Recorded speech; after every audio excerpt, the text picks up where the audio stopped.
Yes, આવી જાઓ. Artificial intelligence એની ચર્ચા કરીએ છીએ એ પહેલા એક નિબંધ કઈ રીતે સારો લખી શકાય છે એની ક્વિક ચર્ચા કરી લઈએ.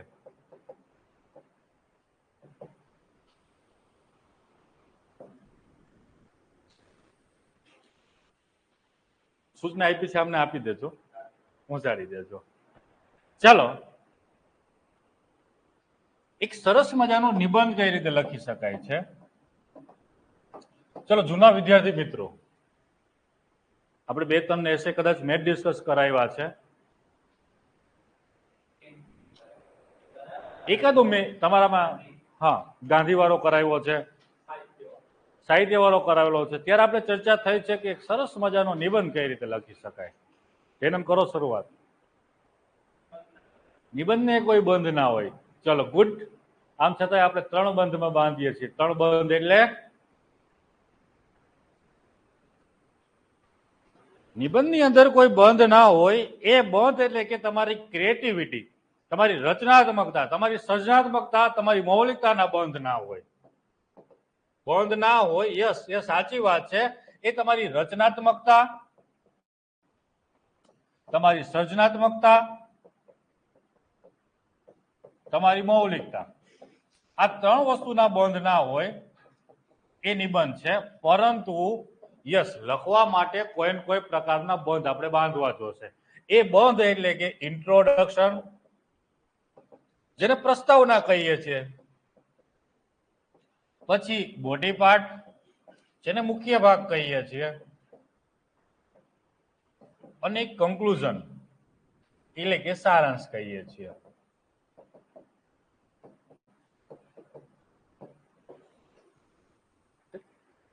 આ 3 વસ્તુમાં તમારે ઢાળવું જ જોશે, ત્યારે તમારો નિબંધ પૂરો થશે. તો ચાલો, સરસ મજાની તમારી જે પ્રસ્તાવના તૈયાર કરવા માટે આપણે ચર્ચા કરી હતી, શું શું વસ્તુઓ લખી શકાય, શું શું કરી શકાય. ગિરિરાજ, કોટેશન લખી શકો છો પ્રસ્તાવનાની અંદર. Very good. બરાબર છે. વ્યાખ્યાથી કરી શકાય છે. પછી એનેક્ડોટ થી કરી શકાય છે. પછી વાર્તા અર્થાત એનેક્ડોટ. હા, કરંટના ટોપિકથી તમે કરંટથી એડ્રેસ કરી શકો છો. ડેટા ફેક્ટથી કરી શકો છો. પ્રશ્ન પૂછીને વિરોધાભાસથી કરી શકો છો. સંવાદ એ એનેક્ડોટનો એક ભાગ છે. એટલે એ બધું એની અંદર આવી જશે. ઐતિહાસિક, યસ, ગુડ. હિસ્ટોરિકલ પર્સપેક્ટિવથી તમે લખી શકો છો. ઘણા બધા ડાયમેન્શન છે. એની અંદર આપણે એક સરસ મજાની કેમેસ્ટ્રી બેસાડી હતી કે આ કેમેસ્ટ્રીથી તમે જાઓ એટલે બધી જ વસ્તુઓને તમે એડ્રેસ કરી દો છો. એ કેમેસ્ટ્રી એટલે કે કોટેશન, એક એનેક્ડોટ અને તમારા ક્વેશ્ચન, પ્રશ્ન પૂછી લ્યો. અહીં તમે જે કોટેશન લખો છો એ તમે જે વિષય આપી છે, જે થીમ આપી છે, એ થીમ પ્રત્યે તમે કેવો એટીટ્યુડ, વલણ કેવું ધરાવો છો, હકારાત્મક કે નકારાત્મક, એ બતાવવાનું કામ કરવાનું છે. એટલે તમારું સ્ટેન્ડ ક્લિયર થઈ જાય કે આગળ હું આને આ પર્સપેક્ટિવથી લખવા માંગુ છું. એવું એક કોટેશન છે કે જે તમારું વલણને સુનિશ્ચિત કરે. અને આ કોટેશન હંમેશા એવો પ્રયાસ કરવો ગોખેલા ના હોય, થોડુંક રચનાત્મક હોય.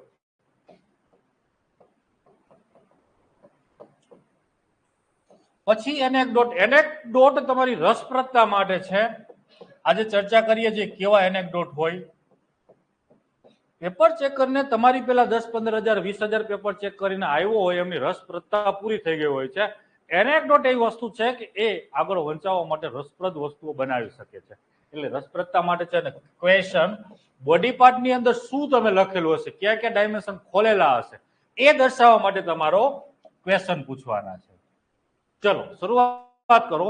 આર્ટિફિશિયલ ઇન્ટેલિજન્સ વાળો જે એસે છે, આર્ટિફિશિયલ ઇન્ટેલિજન્સ એટલે કે એવી તકનીકી, પછી તમને કોટેશન બનાવવાનું કહું છું, પહેલા તમને સમજાવી દઉં છું. એવી તકનીકી કે જે માણસની જેમ વિચારે, જેમ જ વિચારે, વર્તન કરે અને પ્રતિભાવ આપે, જેને આર્ટિફિશિયલ એટલે કે કૃત્રિમ બુદ્ધિમત્તા કહેવાય છે.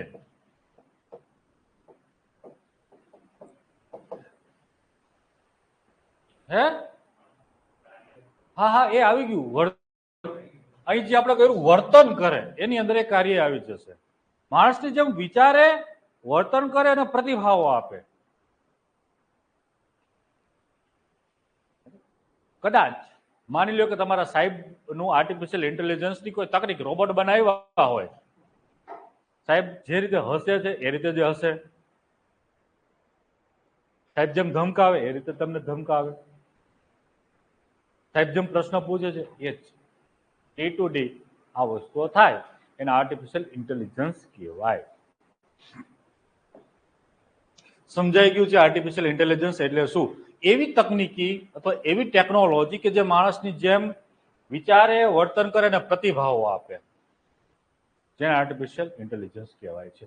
આ તમને તકનીકનું બેઝિક આપી દીધું છે. હવે આના ઉપર જો ઇન્ટ્રોડક્શનની કેમેસ્ટ્રીમાં આપણે પેલું કોટેશન મૂકીએ છીએ, એ કોટેશન સારું સરસ મજાનું વિચારવું હોય, ચલો થિંક અબાઉટ કેવું સારું લખી શકાય છે. ટોપિક આપેલો જ આખો દિવસમાં કંઈક તો આર્ટિફિશિયલ ઇન્ટેલિજન્સ વિશે વાંચેલું હશે ને. આવું એક કોટેશન કદાચ તમારા ધ્યાનમાં આવ્યું હોય, સોશિયલ મીડિયા માણસ માટે છે, માણસ સોશિયલ મીડિયા માટે નહીં. આવેલું છે ક્યાં? વાંચેલું છે ક્યાં એવું? તો એ જ વસ્તુને હું લખી દઉં કે મશીન માણસ માટે છે, માણસ મશીન માટે નહીં. સરસ મજાનું કોટેશન જો આપણે લખવું હોય, આવું બોક્સ કરીને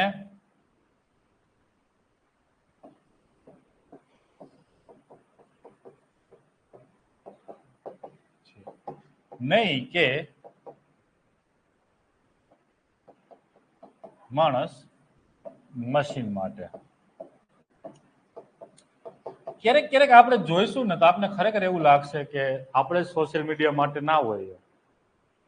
ઇન્સ્ટાગ્રામમાં હાજરી પુરાવાની, ટ્વિટરમાં પુરાવાની, વોટ્સઅપમાં પુરાવાની, ટેલિગ્રામમાં પુરાવાની, પછી ઓલી નવી નવી એપ્લિકેશનોના નામ તો નથી આવડતા, શેર ચેટ ને એવી કઈ છે, સ્નેપચેટ હું નથી ઉપયોગ કરતો, મને નામ નથી આવડતું. બધે હાજરી પુરાવાની, ત્યાં સુધી દિવસ અધૂરો લાગે નહીં. સ્ટેન્ડ ક્લિયર કર્યો.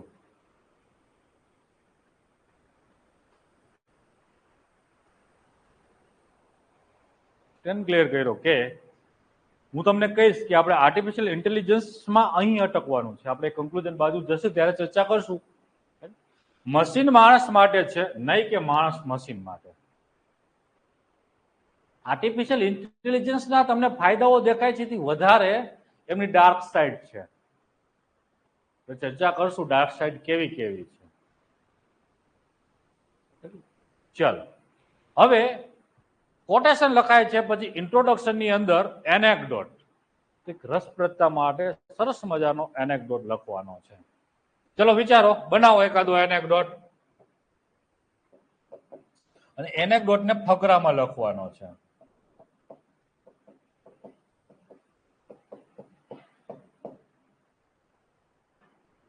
ચલો વિચારો. એનેક્ડોટ એટલે નાની વાર્તા જે તમારા નિબંધની રસપ્રદતા વધારે. પેપર ચેકરને કંઈક અલગ ટેસ્ટ મળે. બધા શું વ્યાખ્યાથી ચાલુ કરી દેશે, આપણે વ્યાખ્યા પછી લખશું.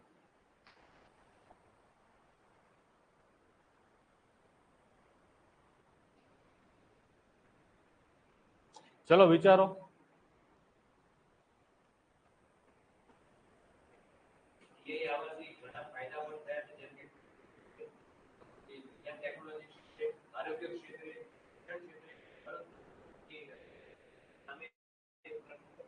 એ બોડી પાર્ટની અંદર લખવાના પોઈન્ટ છે. હું એનેક્ડોટ પૂછી રહ્યો છું, કંઈક એવી વાર્તા ગોઠવવાની છે. તમારી સામે આજુબાજુમાં જો એને તમારું આ આર્ટિફિશિયલ ઇન્ટેલિજન્સ આવ્યું, એનો હા એ ડીપફેક છે, એ ડીપફેક છે, એ ટેકનોલોજી અલગ છે. We are discuss about deepfake અલગ છે.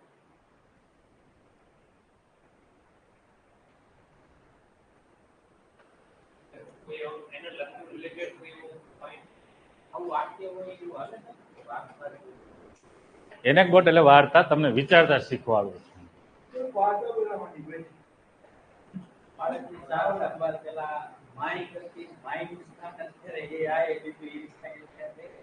અમેરિકાની અંદર તમને કદાચ ખ્યાલ હોય, અમેરિકા કે ખ્યાલ નહીં, બાળક અરે એઆઈ રોબોટ રમતો હતો ગેમ, લગભગ આજ રમતા હતા, ફૂટબોલ નહીં, આંગળી કાપી લીધી, ચેસ લગભગ રમતા હતા. તે રોબોટને ઈગો હર્ટ થઈ ગયો, હારી ગયું હોય છે કે કંઈક તકલીફ થઈ હોય છે, તો રોબોટે આંગળી ભાંગી નાખી બાળકને. એનેક્ડોટમાં લખી શકો છો. રોબોટે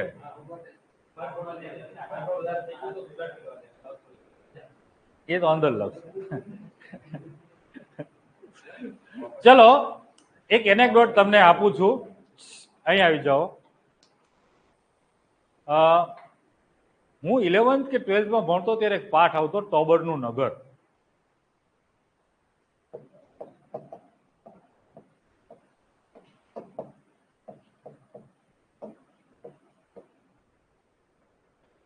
પાઠ કઈક એવો હતો, કદાચ પાઠ તમારે આવતો હશે, મારા આવતો જોઈ ને તમે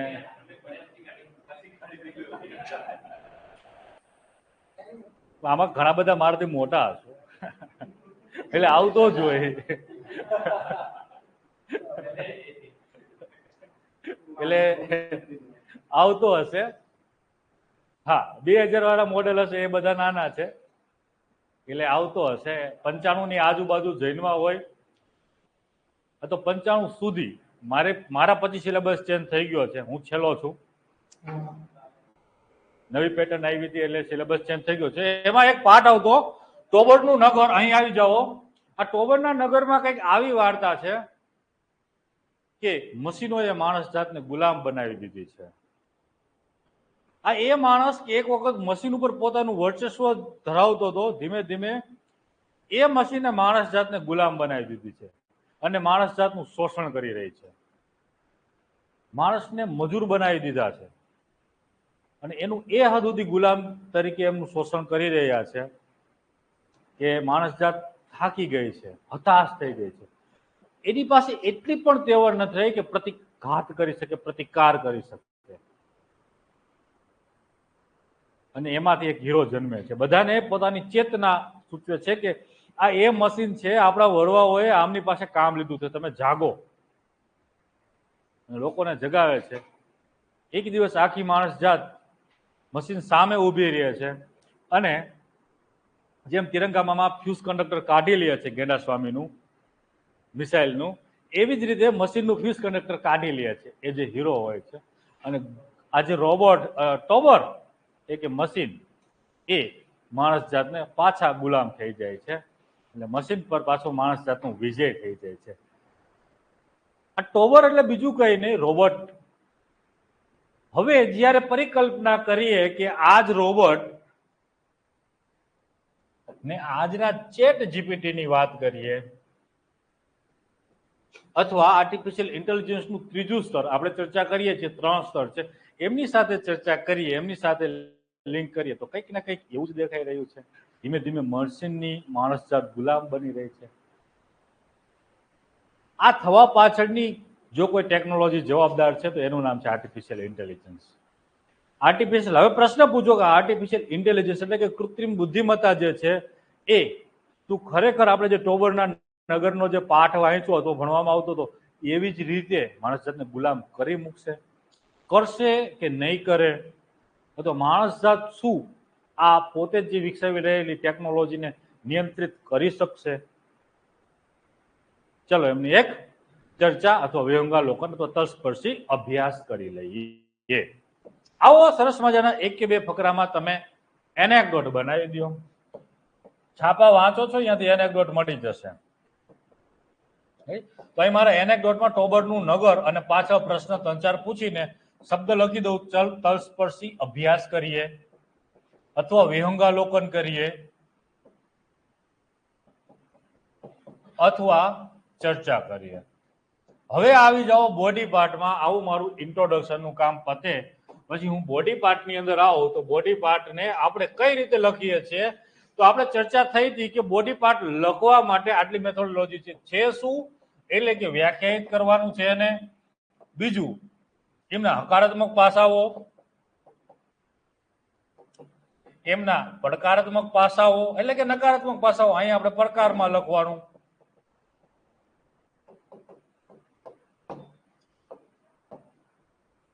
ત્રીજું સરકારના પગલાઓ. આજે થોડાક ડાયમેન્શન વધારે ખોલીશ એકાદી ચર્ચામાં ડાયમેન્શનની અંદર. સરકારના પગલાઓ અને ઉકેલો આ મારો બોડી પાર્ટ છે. અને વેલ્યુ એડિશન માટે આપણે તે દિવસે ચર્ચા થઈ હતી કે શું શું વસ્તુઓ જોશે. તો એક કોટેશન,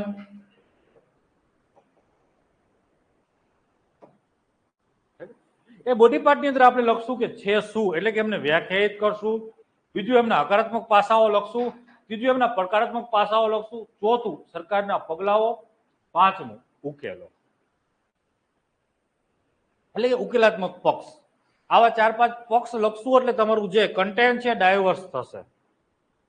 પેપર ચેકરને એવું ના લાગવું જોઈએ કે આની પાસે કન્ટેન્ટ છીછરું છે અથવા ગોળ ગોળ વાતો કરે છે.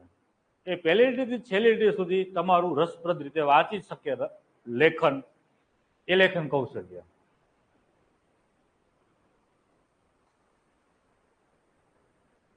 ચલો અહીં સુધી કોઈને કઈ પ્રશ્ન છે તો વેલ્યુ એડિશન માટે શું શું કરી શકાય છે? એક કોટેશન મૂકી શકો છો, બીજું પ્રેઝન્ટેશન, ત્રીજું સ્પેસિંગ, ચોથું ભાષા, પાંચમું ઉદાહરણો, છઠ્ઠું કીવર્ડ્સ, કેચીવર્ડ્સ,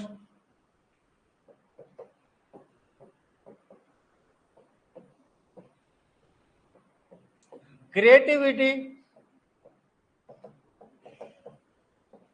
આજના નિબંધમાં કોઈ ક્રિએટિવિટીના અવકાશ નથી. વુમન એમ્પાવરમેન્ટ હું ભણાવતો હોય તો ક્રિએટિવિટી ઊભી કરું. એગ્રીકલ્ચર હું ભણાવતો હોય તો ક્રિએટિવિટી ઊભી કરું. કઈ કરી શકાય છે, કઈ રીતે ખેડૂત દુષ્ચક્રમાં ફસાઈ જાય છે દેવાના, તો અહીંયા હું ક્રિએટિવિટી ઊભી કરું. સાયક્લિક ઇકોનોમી હું ભણાવતો હોય, ચક્રીય અર્થવ્યવસ્થા હું ભણાવતો હોય, ત્યાં હું ઊભી કરું. મારે એકાદી ક્રિએટિવિટી આવે પણ આમાં નથી કર્યું કારણ કે આમાં કન્ટેન્ટ જાજુ ડિસ્કસ કરવાનું છે. અને વાત કરવાની ડેટા ફેક્ટથી, જ્યાં જરૂર પડે છે ત્યાં ડેટા ફેક્ટથી વાત કરવાની. આટલી વસ્તુની ધ્યાન રાખો એટલે તમારું નિબંધનું વેલ્યુ એડિશનનું કામ પતી જાય છે.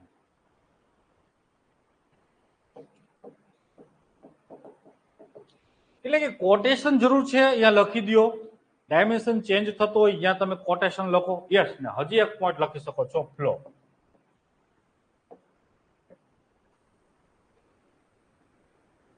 પ્રેઝન્ટેશન એક પેજમાં 3 જ ફકરા, સ્પેસિંગ પ્રોપર એટલે કે 2 શબ્દ, 2 અક્ષર, 2 લીટી અને 2 ફકરા વચ્ચે પ્રોપર થવું જોઈએ. સ્પેસિંગની અંદર નાગણી થવી ન જોઈએ. રેડી? ભાષા અહીં જનરલ સ્ટડીઝ અથવા ગુજરાતી ભાષામાં તમે જે ટુ ધી પોઈન્ટ લખો છો એવી ટુ ધી પોઈન્ટ ભાષા ના હોય. અહીં શિષ્ટ ભાષા તો હોય, ઢાળવાની શિષ્ટ ભાષામાં હોય, પણ આપણે જે વાતચીત કરતા હોય એવી ભાષામાં. સમજાય? જનરલ સ્ટડીઝનો તમે વ્યાખ્યા કરતા હોય ટકાઉ વિકાસ એટલે શું અથવા વુમન એમ્પાવરમેન્ટ એટલે શું, જ્યારે એમને હું લખું છું જનરલ સ્ટડીઝની અંદર તો લખી દઉં કે સ્ત્રીનું સામાજિક, આર્થિક, સાંસ્કૃતિક, રાજનૈતિક અને પારિવારિક સશક્તિકરણ, જેને કહીએ મહિલા સશક્તિકરણ, એનું સશક્ત થવું. પણ હું અહીં સમજાવતો હોય તો લખું કે જીવનના જુદા જુદા તબક્કાઓમાં, પછી તબક્કાને એલાબરેટ કરું. ભ્રૂણમાં હોય ત્યારે જન્મવાનો અધિકાર હોય, બાલ્ય અવસ્થામાં રમવાનો અધિકાર હોય, પોષણનો અધિકાર હોય. આવી રીતે એમની જુદી જુદી અવસ્થામાં લખી દઉં. આને હું આ રીતે એલાબરેટ કરું. સમજાણું બે વચ્ચે ભાષાનો ડિફરન્શિએટ. જનરલ સ્ટડીઝમાં હું એને ટુ ધી પોઈન્ટ લખું અને જ્યારે હું નિબંધમાં લખતો હોય તો ત્યારે થોડીક સમજૂતીની રીતથી લખું. અમારી ભાષા વચ્ચે અંતર પડે અને અહીં ઉદાહરણોથી સમજાવવાનું. આજે જોજો હું જ્યાં જ્યાં જરૂર પડશે ત્યાં ઉદાહરણો વાપરીશ. થોડા કીવર્ડ્સ, કેચી લાઈનો મૂકવી પડશે. ક્રિએટિવિટી આ નિબંધમાં કોઈ અવકાશ નથી. વુમન એમ્પાવરમેન્ટનો કરાવતો હોય તો હજી કરાવીશો, ચિંતા ના કરો, બધા કરાવીશ. અને ફ્લો, પહેલી લીટીથી છેલ્લો શબ્દ વાંચી શકીએ એ તમારો ફ્લો. એના માટે જે કરી શકો એ કરવાનું છે. ચલો આવી જાઓ બોડી પાર્ટની અંદર. આપણે શરૂઆત કરીએ કે છે શું. તો ચર્ચા તો કરી કે છે શું છે આર્ટિફિશિયલ ઇન્ટેલિજન્સ. બોલે ને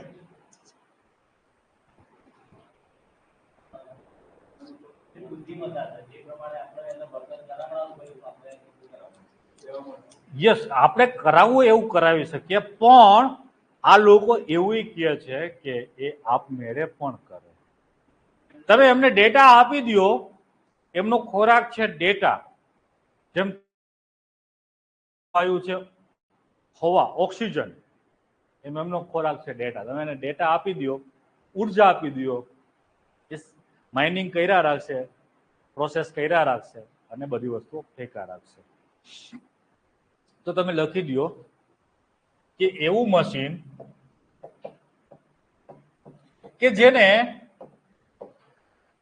એમના ખોરાક એટલે કે ડેટા અને ઉર્જા આપી દો તો એ એક માણસ જેવું જ રિએક્શન અથવા પ્રતિભાવ આપે, માણસ જેમ જ વિચારે, માણસની જેમ જ વર્તન કરે, જેમને આર્ટિફિશિયલ ઇન્ટેલિજન્સ કહેવામાં આવે છે. અને આર્ટિફિશિયલ ઇન્ટેલિજન્સના 3 સ્તર છે. પહેલું સ્તર છે મશીન લર્નિંગ, બીજું સ્તર છે મશીન ઇન્ટેલિજન્સ, ત્રીજું સ્તર છે મશીન કોન્શિયસનેસ.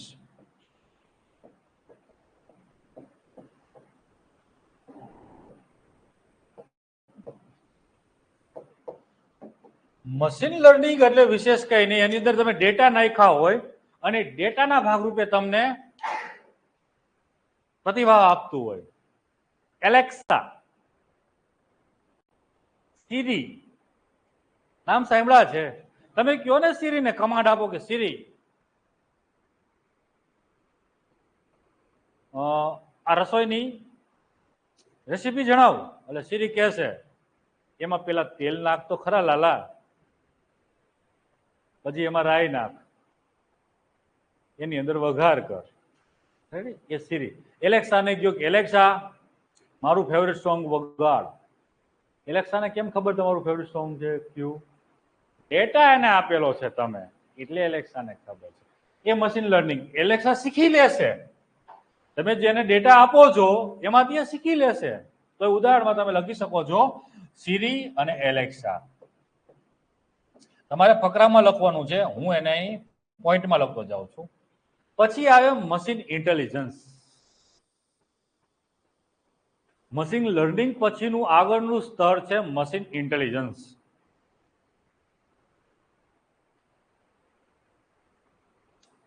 નામ સાંભળ્યું છે ચેટ જીપીટી નું? ખાલી એટલું લખીને મૂકી દો ચેટ જીપીટી પાસે કે મારે આર્ટિફિશિયલ ઇન્ટેલિજન્સમાં શું ભણાવવું પીએસઆઈ ના છોકરાઓને. ડેટા ગોતી આવશે ક્યાંકથી, એને એના પોઝિટિવ ભણાવવું છે, એના નેગેટિવ ભણાવજે, ઊંચા નીચા થાય તો ક્લાસમાંથી કાઢજે, એવું ના આપે. એ મશીન કોન્શિયસનેસ છે. સમજાણું? ટાઈમ સેઇંગ કે જ્યારે એ એવું વિચારવા માંડે, તમે એમને ડેટા આપી દીધો છે ચેટ જીપીટીને, ખૂબ બધો ડેટા એની અંદર નાખી દીધો છે. એ ડેટા પ્રમાણે તમે એમને પ્રશ્ન પૂછો તો એમના ઇન્ટેલેક્ચ્યુઅલ એ બુદ્ધિ પોતાની દોડાવીને તમને કહેશે. અહીં એ શીખશે, અહીં એ એની બુદ્ધિ આપશે. લાઈક મેં એને હમણાં પૂછ્યું કે આર્ટિફિશિયલ ઇન્ટેલિજન્સ, તો મને આખા 2 આર્ટિકલ લખીને આપી છે. આર્ટિફિશિયલ ઇન્ટેલિજન્સ ગુજરાતી બધું મને ચેટ જીપીટી આપે. શું ભણાવવું, શું ન ભણાવવું, ક્યાં તું, એમ કે આર્ટિફિશિયલ ઇન્ટેલિજન્સના સારા ઉદાહરણ બધું મને આપશે. આ એમની બુદ્ધિ, જેમને ડેટા આપ્યો છે એ પ્રમાણે બુદ્ધિ દોડાવે છે અને તમને આપે છે. એટલે અહીં તમારું ચેટ જીપીટી ને મૂકી શકો છો. અને ત્રીજું સ્તર એટલે કોન્શિયસનેસ, જાગૃત થઈ જશે, પ્રબુદ્ધ, એ પોતાની રીતે વિચારવા લાગશે.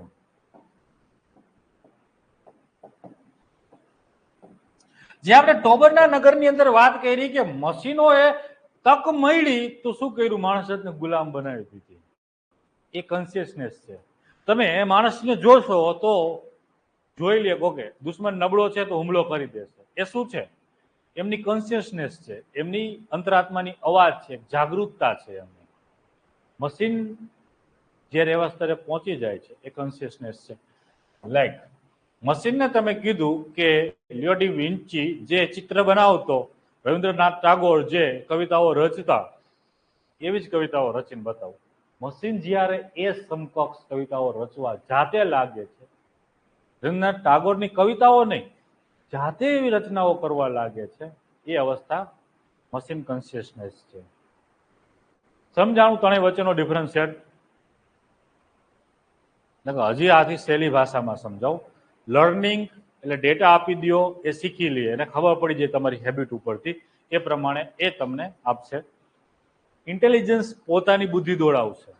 તમે એને ડેટા આપેલા છે એ પ્રમાણે બુદ્ધિ દોડાવીને તમને ઇન્ટરપ્રિટ કરીને આપશે. ત્રીજી અવસ્થા છે એ પોતે જ બધું કરવા લાગશે.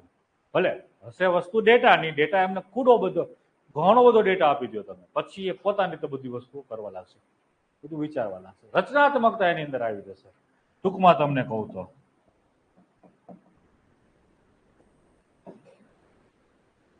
આ ત્રણ અવસ્થા છે.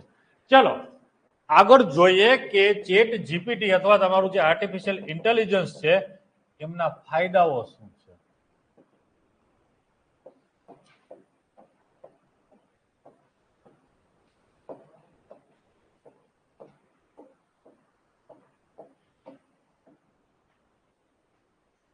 વિચારો શું શું ફાયદા છે, ક્યાં ક્યાં આર્ટિફિશિયલ ઇન્ટેલિજન્સનો ઉપયોગ કરી શકાય. જ્યાં માણસ જાત છે, માણસ જાત જ્યાં કામ કરે છે દરેક ક્ષેત્રની અંદર, કોઈ પણ ક્ષેત્ર, health, agriculture, education, traffic management, પ્રશાસન, સંરક્ષણ, ડિફેન્સ, કન્સ્ટ્રક્શન, રિયલ એસ્ટેટ, કોઈ પણ ક્ષેત્રે. સારી બાબત છે, ખરાબ બાબત છે, હમણાં ચર્ચા કરશું. આવીએ છીએ. તો પેલો જ તમારે પોઈન્ટ લખાય ક્રિટિકલ સેક્ટર. આવી જાઓ. ક્રિટિકલ સેક્ટર એસે ની અંદર અંગ્રેજી શબ્દ ચાલી જશે. હા, તમારે ભાષાની અંદર એસે લખવાનું છે તો ક્રિટિકલ ને સંવેદનશીલ ક્ષેત્રો,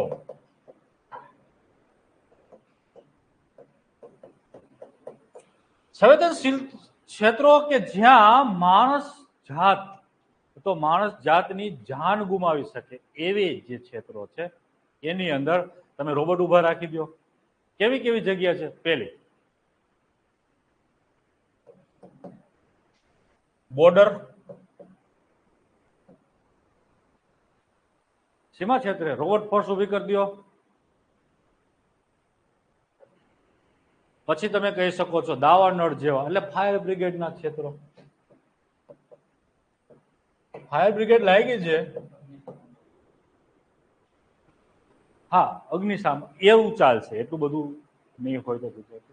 ફાયર બ્રિગેડ, હા, એમાં માણસ જાનની શું તકલીફ છે? એ અલગ ક્ષેત્ર છે, અલગ ક્ષેત્ર. એગ્રીકલ્ચર, અવકાશ, એ અલગ ક્ષેત્ર લખશું. ચાલો લખી શકો છો. સંરક્ષણ, અવકાશ,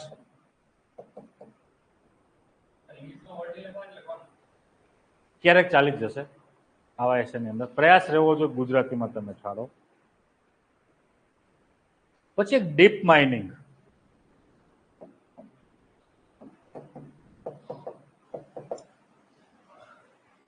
માઇનિંગ થતું હોય ત્યાં જોવા જજો. માણસ જાતની કોઈ કિંમત નથી.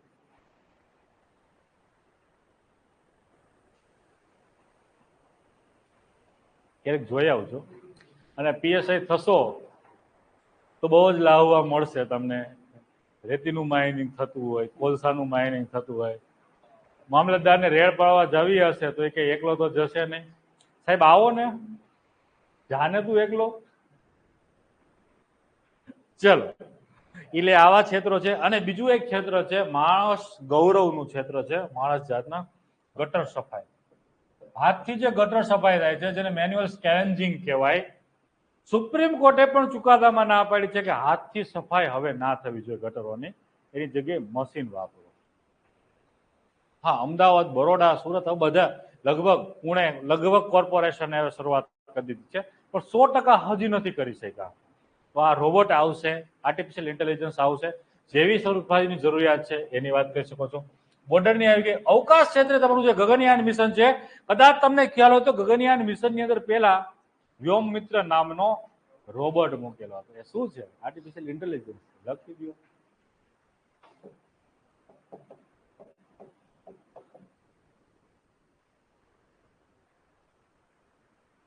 સંરક્ષણ ક્ષેત્રની અંદર રોબોટ ફોર્સ આવી જશે તો પરિવારને જે દીકરાઓ ગુમાવવા પડે છે, શહીદ થઈ જાય છે, બચી શકાય છે. માણસ જાતની વેલ્યુ, કિંમત થઈ શકે છે, પરિવારો બચી શકે છે. લખી શકો છો. આ ઉપરાંત સંરક્ષણ ક્ષેત્રની અંદર રોબોટનું કામ શું હશે, આર્ટિફિશિયલ ઇન્ટેલિજન્સનું, તો આપણે ચર્ચા કરીએ. એક તો રોબોટ ફોર્સ તરીકે સીમા સુરક્ષા કરશે. બીજું કામ હશે બોર્ડ, તમારી જે ડિફેન્સ છે એની ટેક્ટિક્સ તૈયાર કરશે.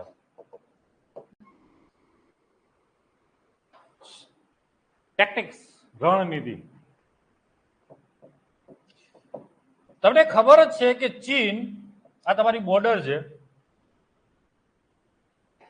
એક ટ્રેન્ડ સેટ થાય કે ચીન આવા સમયે ભારત ઉપર હુમલો કરીને આટલી સીમા પચાવે છે.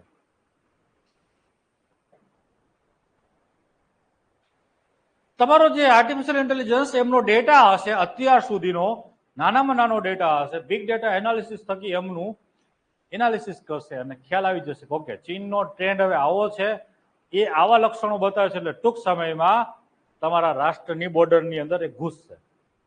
તમારી આર્મી તૈયાર થઈ શકે છે. તો આ એની ટેક્ટિક્સ હશે કે જે તમારા વિસ્તારો બચાવી શકાય છે. તો ટેક્ટિક્સ તરીકે કામ કરશે. આ ઉપરાંત ઓટોમોબાઈલ અથવા તમારું ઓટોમોબાઈલ સેક્ટર, આનું ઉદાહરણ ક્યાં જોવા મળે છે? ઓટોમોબાઈલ એટલે ગાડીનું નામ સાંભળ્યું છે? કોણ? Elon Musk, tesla.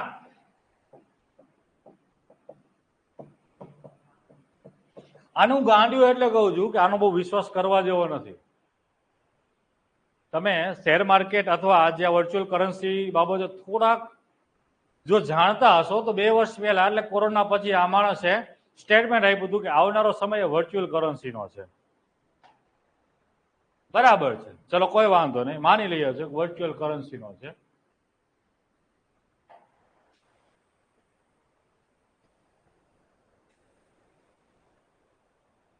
હા પરેશ, લખી શકે છે. તો કે વર્ચ્યુઅલ કરન્સીનો જમાનો છે. તો માણસો હવે આવડો મોટો માણસ સ્ટેટમેન્ટ આપતું હોય, દુનિયાનો બિલિયનર છે, તો માણસો બધા વર્ચ્યુઅલ કરન્સીમાં પહોંચ્યા. બિટકોઈન નામનું એક વર્ચ્યુઅલ કરન્સી છે. ત્યારે એમની કિંમત 10 લાખ રૂપિયા ચાલી રહી હતી, અંદાજિત એવી થતી હતી, $10 લાખ કે 10 લાખ રૂપિયા. અને આ માણસે 60 લાખ રૂપિયા પૈસા રોકી દીધા, 60 લાખે પહોંચાડી દીધી 6-8 મહિનામાં. સ્પેક્યુલેટ કર્યું અને હળવેકથી નીકળી ગયો. ઠીક છે, હવે મને એવું લાગે છે કે આ કે ના હોય, કે આવું કઈ ન કરાય, કે આવું કઈ હોય ને, આ તો આભાસી કરન્સી છે, સરકાર આને વેલ્યુ નથી. નીકળી ગયો. રોકાણકારોના અબજો રૂપિયા ધોવાઈ ગયા. આને ગાંડીઓ જ કહેવાય. અને એ પૈસા ઘરવાળી ડિવોર્સમાં લઈ ગઈ. એટલે મીરાબાઈ કહેતા ને, કરમનો સંગાતી રાણા કોઈ તારું કોઈ નથી.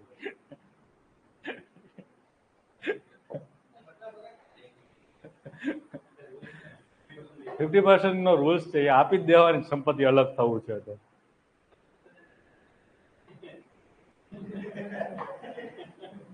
બી કામ. એ એક ચર્ચાનો વિષય છે કે માણસ 50% સંપત્તિ આપવા તૈયાર છે, અર્થાત કેટલો હેરાન થયો હશે તો એની પાસે 50% સંપત્તિ વધી. એ એમની પત્ની એનાથી નોખી થઈ પછી સીધી જ દુનિયાની ટોપ લેડીઝ જે બિલિયનર છે એમાં ત્રીજા રેન્કે આવી ગઈ. કશું જ કર્યા વિના. ચલો આવી જાઓ ટ્રાફિક મેનેજમેન્ટ.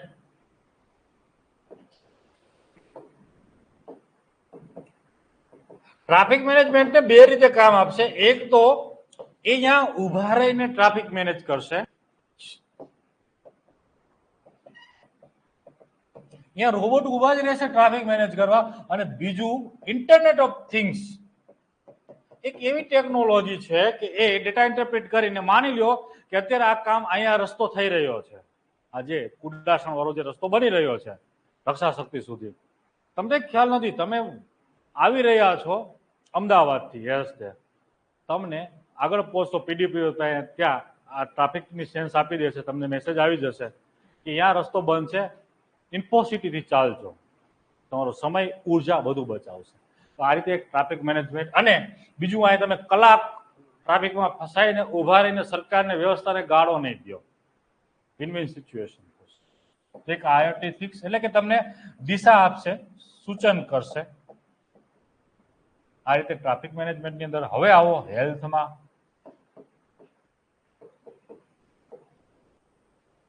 હેલ્થની અંદર શું કામ કરશે?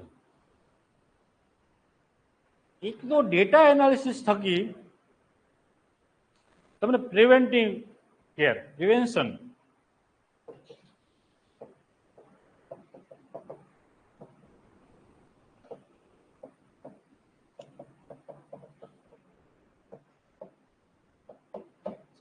આવો ટ્રેન્ડ દેખાય છે એટલે તને આવું કંઈક થવાની શક્યતાઓ છે. બીજું ડ્રગ્સ ડિલિવરી. એ ડ્રગ્સ નહીં, તમે જે વિચારો છો એ ડ્રગ્સ નહીં. દવાને અંગ્રેજીમાં ડ્રગ્સ કહેવાય છે, કોકેન હિરોઈન વાળું ડ્રગ્સ નહીં. ડિલિવરી અર્થાત કે તમારા શરીરમાં જ્યાં ડ્રગ્સની જરૂરિયાત છે, તમે ગોળી ખાવો છો એના બદલે એ ટાર્ગેટ કરશે કે ઓકે આટલા જ શરીરના ભાગને જરૂરિયાત છે તો એટલામાં જ આપવાનું ડ્રગ્સ. એમાં એક કામ લાગશે. બીજું સર્જરી, ટાર્ગેટેડ સર્જરી. એવું કહેવાય છે કે માણસ કરતા આમની એક્યુરેસી મશીનની સારી હોય છે સર્જરીની અંદર. મોટી સર્જરી કે જ્યાં વિવેકાધીન શક્તિનો ઉપયોગ કરવાનો છે કે આના શું ડિસિઝનો, શરીર ખોલ્યા પછી શું ડિસિઝન લેવો છે, એમાં માણસની ઇફિશિયન્સી સારી છે.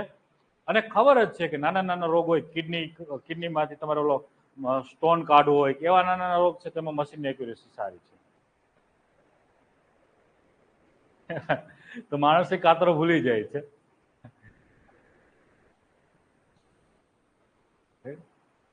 એટલે આ એક ચર્ચાનો વિષય છે કે અહીં આમનો ઉપયોગ કરાવી શકાય છે. હા, ચલો પછી હેલ્થમાં બીજો એમનો ઉપયોગ શું કરાવી શકાય છે? યસ, ડ્રગ્સ ડિલિવરી આવી ગઈ, એનાલિસિસ, પ્રિવેન્ટિવ કેર, સર્જરી. અહીં તમે કીધું એ એનાલિસિસ, ડેટા એનાલિસિસ. આ તો એમના ઉપયોગ છે. હવે આવી જાઓ અર્થતંત્ર.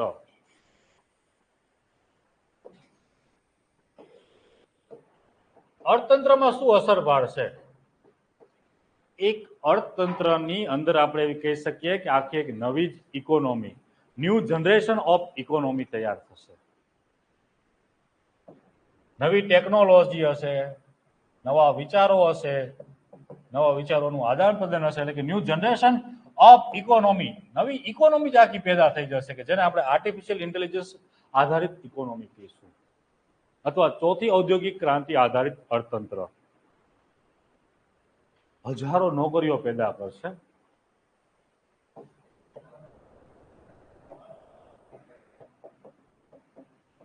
યસ, નવા સેક્ટરની નવી નોકરીઓ આવશે. નોકરીના નવા ક્ષેત્રો ખુલશે, એના કારણે નોકરી પેદા થશે. અત્યાર સુધી યસ, ચેટ જીપીટી જે તમારા કન્ટેન્ટ ડેવલપમેન્ટનું કામ કરતા, એ પેલા શું કરતા, જીપીએસસી કે યુપીએસસી કે તમારી તૈયારીની અંદર જે કન્ટેન્ટ ડેવલપમેન્ટ બુકો બનાવતા, શું કરતા, 4 બુકો લઈને બેસતા, એમાંથી અલગ અલગ જગ્યાએથી સોર્સ કાઢતા. હવે નવી જનરેશન શું કરશે કામ? ચેટ જીપીટી ને પૂછશે, લાવો હિસ્ટ્રીની અંદર સોલંકી કાળનું ગોતતો હોય કન્ટેન્ટ. આ રીતે નવી નોકરીઓ પેદા થશે.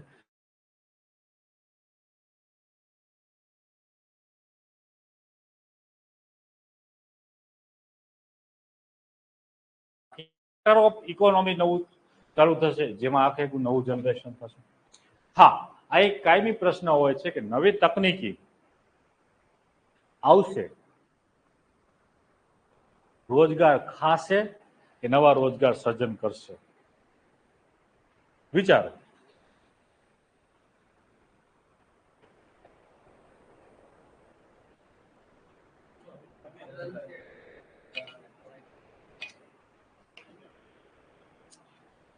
બંને બાબત સાચી છે.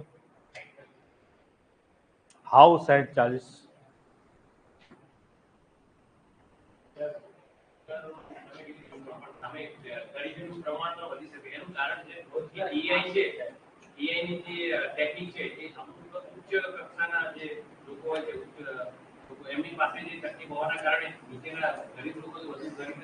દરેક નવી તકનીકી આવતી હોય છે ત્યારે એ તકનીકીનું જ્ઞાન, ચલાવવાનું જ્ઞાન એ સમાજના એજ્યુકેટેડ અથવા હાઈપર સ્કિલ ધરાવતા લોકો પાસે જ હોય છે. કોઈ પણ નવી તકનીકી આવતી હોય છે ત્યારે અમુક લોકો પાસે જ એમનું જ્ઞાન હોય છે. છતાંય માણસ જાત બેરોજગાર તો નથી થઈ ગયું.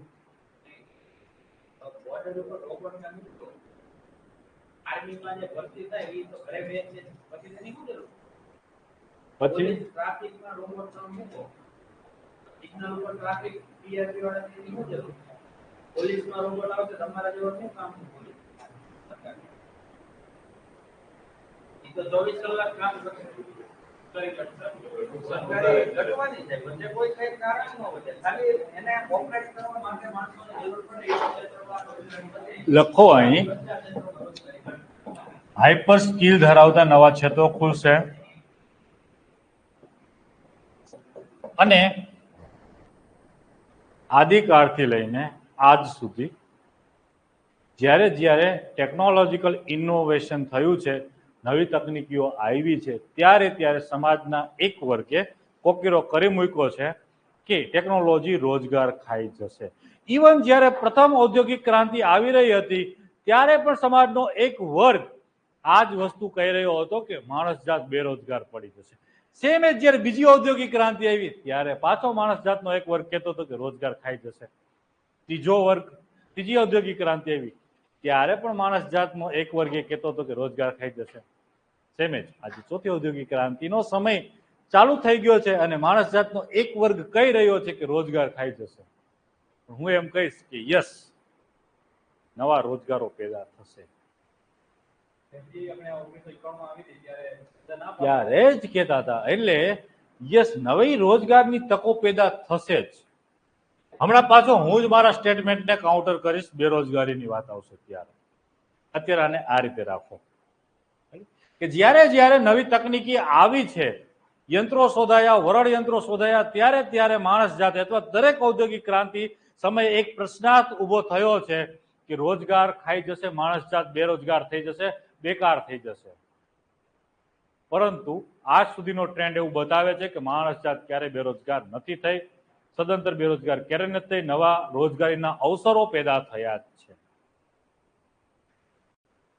અને અત્યારે તમારું જે અર્થતંત્ર આર્ટિફિશિયલ ઇન્ટેલિજન્સનું 300 બિલિયનનું છે,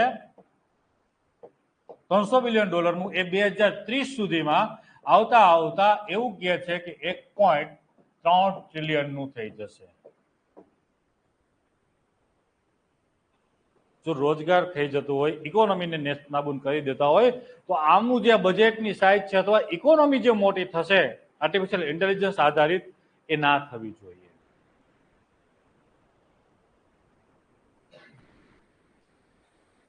પછી તમારી આખી ગેમિંગ ઇન્ડસ્ટ્રી છે, એમાં આમૂલચૂલ પરિવર્તન આવશે.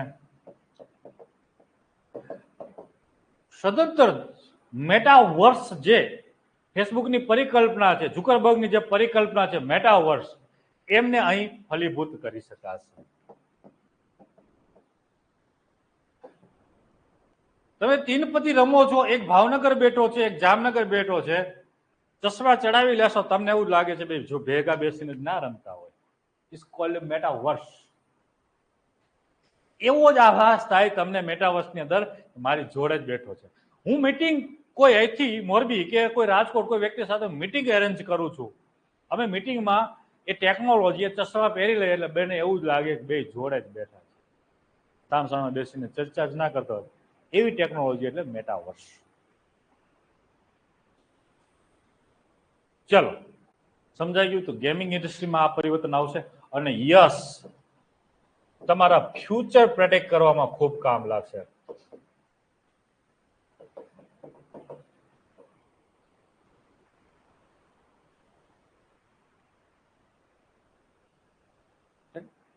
તદુપરાંત વણ ઉકેલાયા જે કોયડા છે, દુનિયાના વણુકેલા કોયડાઓ છે, એમને ઉકેલવામાં મદદ કરી શકે છે. પછી તમારું શિક્ષણ ક્ષેત્ર, તો શિક્ષણ ક્ષેત્રની અંદર કે અંતરિયાળ ગામડાઓની અંદર જે અત્યારે ટેલી એજ્યુકેશન ચાલી રહ્યું છે, એ ટેલી એજ્યુકેશનને વેગ મળશે. સેમ એ ટેલિમેડિસિનને વેગ મળશે સ્વાસ્થ્ય સેક્ટરની અંદર. એગ્રીકલ્ચરની અંદર ઘણા પરિવર્તનો આવશે. જે વુમનાઇઝેશન ઓફ એગ્રીકલ્ચર થઈ રહ્યું છે, ખેતી માત્ર સ્ત્રી આધારિત થઈ રહી છે. પુરુષ કમાવા જઈ રહ્યા છે શહેરોની અંદર, ગામડે ખેતી કરવા માટે કોઈ વધી નથી રહ્યું. સ્ત્રી જે બેવડી જવાબદારી નિભાવી રહી છે, ઘર, પરિવાર અને ખેતી, તો એમને રોબોટ મદદ કરશે. આ કીવર્ડ છે વુમનાઇઝેશન ઓફ એગ્રીકલ્ચર.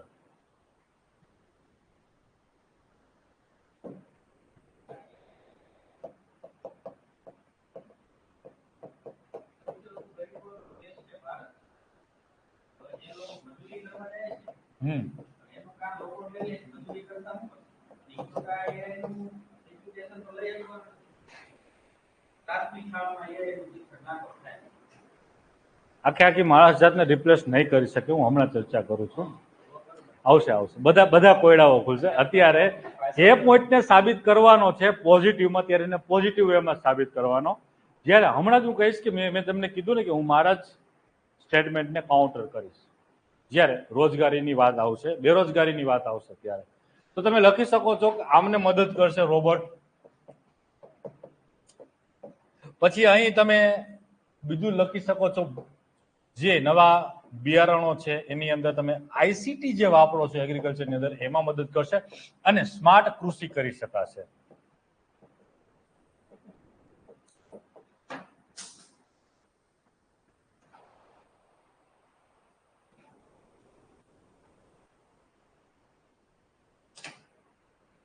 આ તમારું ખેતી ક્ષેત્ર આવી ગયું. આટલા ક્ષેત્રો લખી નાખો, ઘણું છે. પછી ટ્રાન્સપોર્ટ છે, કૃષિ છે, શિક્ષણ છે, આવી ગયું, ફ્યુચર આવી ગયું, સ્વાસ્થ્ય આવી ગયું, અને એક ગવર્નન્સ લખવાનું બાકી છે. ચલો એમની ચર્ચા કરી લઈ, પછી પડકારો બાજુ જઈએ. પ્રશાસનની અંદર દરેક જગ્યાએ, હા, ક્લર્ક થી માંડીને કલેક્ટર સુધી દરેક જગ્યાએ આર્ટિફિશિયલ ઇન્ટેલિજન્સ આવી જશે.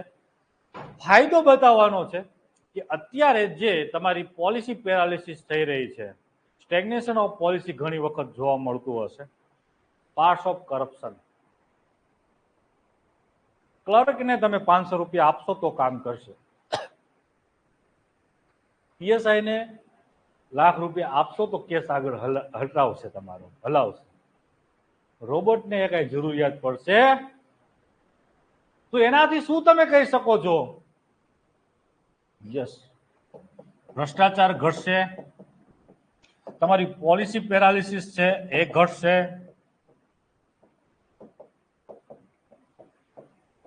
આ બધી જ વસ્તુઓ થશે. એના કારણે શું થશે? સુશાસન, ગુડ ગવર્નન્સ.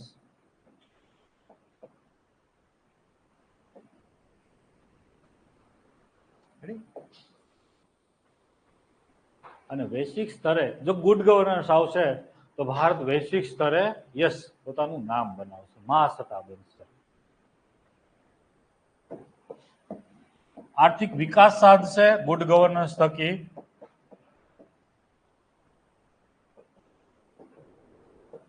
તો ભારત વિકસિત થશે તો મહાસત્તા થશે.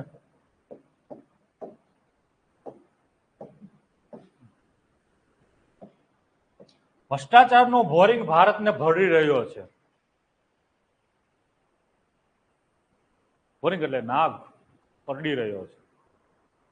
એ તમે ઘટાડી દીધું તમારી વ્યવસ્થાની અંદર, પોલિસી મેકિંગ અને પોલિસી ઇમ્પ્લિમેન્ટેશનની અંદર, તો ઘણું બધું પોઝિટિવ તમને જોવા મળે છે. હવે આવે તમારા પડકાર બાજુ. પડકારો લખવા જાઓ છો ત્યારે ફ્લો અથવા તમારો ડાયમેન્શન ચેન્જ થાય છે એ બતાવવા એક કોટેશન લખી શકાય છે.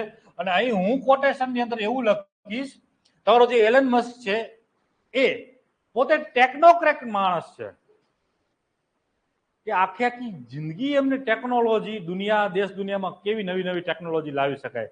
ટેસ્લા કે જે માણસે આર્ટિફિશિયલ ઇન્ટેલિજન્સ આધારિત તકનીકી બનાવી છે, એ માણસ સ્પેસના મિશનો આર્ટિફિશિયલ ઇન્ટેલિજન્સ આજુબાજુ ગૂંથી રહ્યો છે. એ માણસ એમ કહે છે કે આ દુનિયા સામે હાલ સૌથી મોટો ખતરો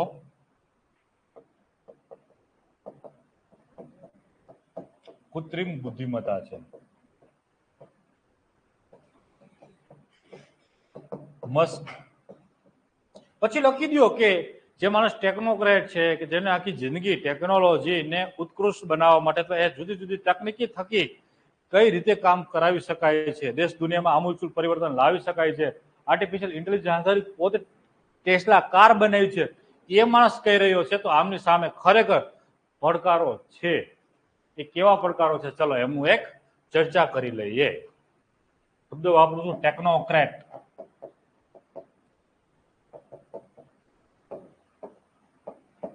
એલન મસ્કને ટેકનોક્રેટ કહેવાય. જેમ તમે બ્યુરોક્રેટ્સ થશો અધિકારીઓ બનીને, એ તકનીકી આધારિત કામ કરે છે, તેને ટેકનોક્રેટ કહેવાય. ચલો હવે આવો પડકારો બાજુ.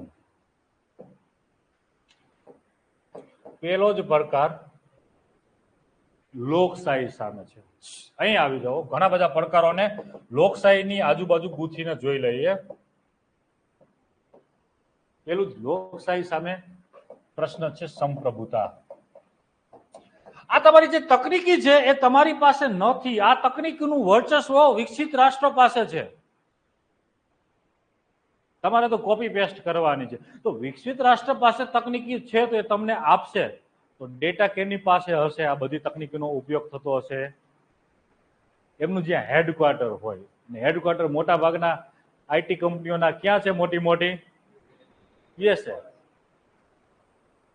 યસ, ડેટા એની પાસે છે તો મેનિપ્યુલેશન તમારી પોલિસીથી લઈને તમારા સમાજને કરી શકે છે. તો તમારી સંપ્રભુતા હર્ટ થશે.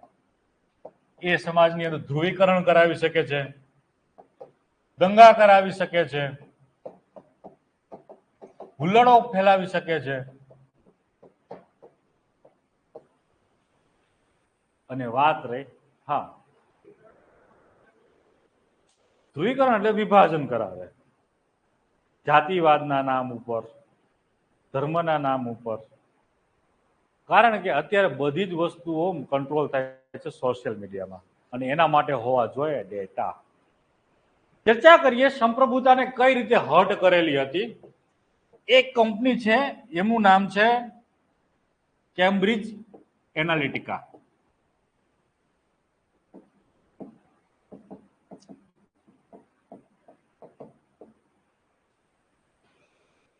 હવે આ કંપનીને ફેસબુકે ડેટા વેચ્યો. ફેસબુકે આ કંપનીને ડેટા વેચ્યો. આ કંપનીએ કામ શું કર્યું? ડેટાનું સ્ક્રીનિંગ કર્યું. બિગ ડેટા એનાલિસિસ તકનીકી થકી જોઈ લે શું અત્યારે ટ્રેન્ડ ચાલે છે, માણસ શું વિચારે છે, શું જોઈએ છે, આ તે. અને એ ડેટા વેચ્યો એમને રશિયાને.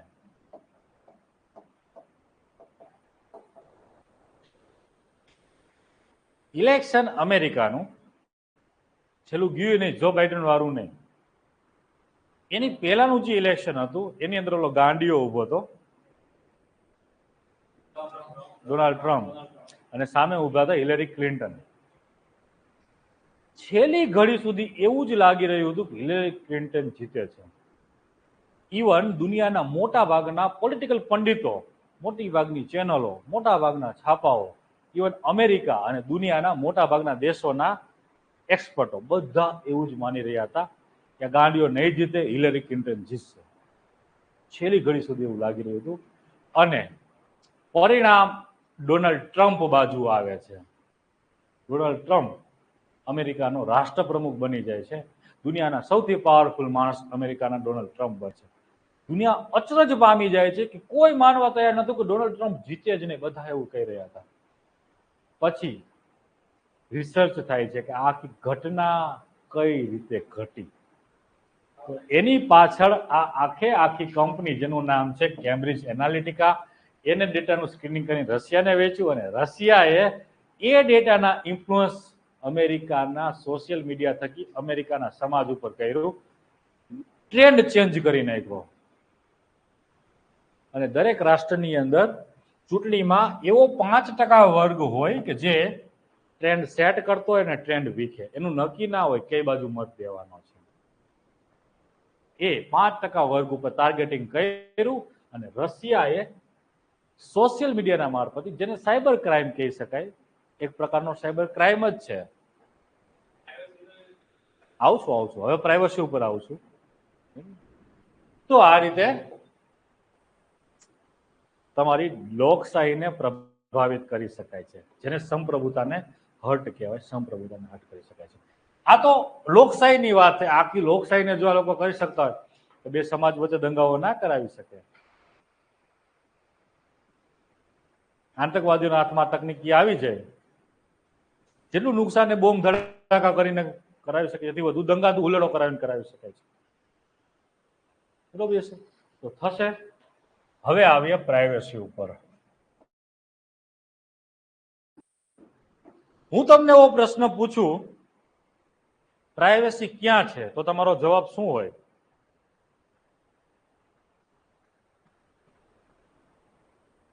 જવાબ આપો. પ્રાઇવેસી જેવું છે આ દુનિયામાં ક્યાં?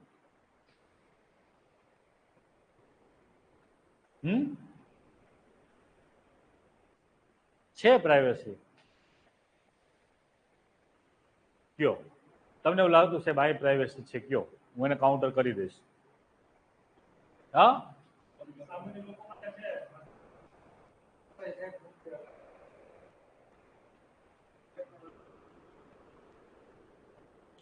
મોબાઈલ નહીં મૂકી શકો.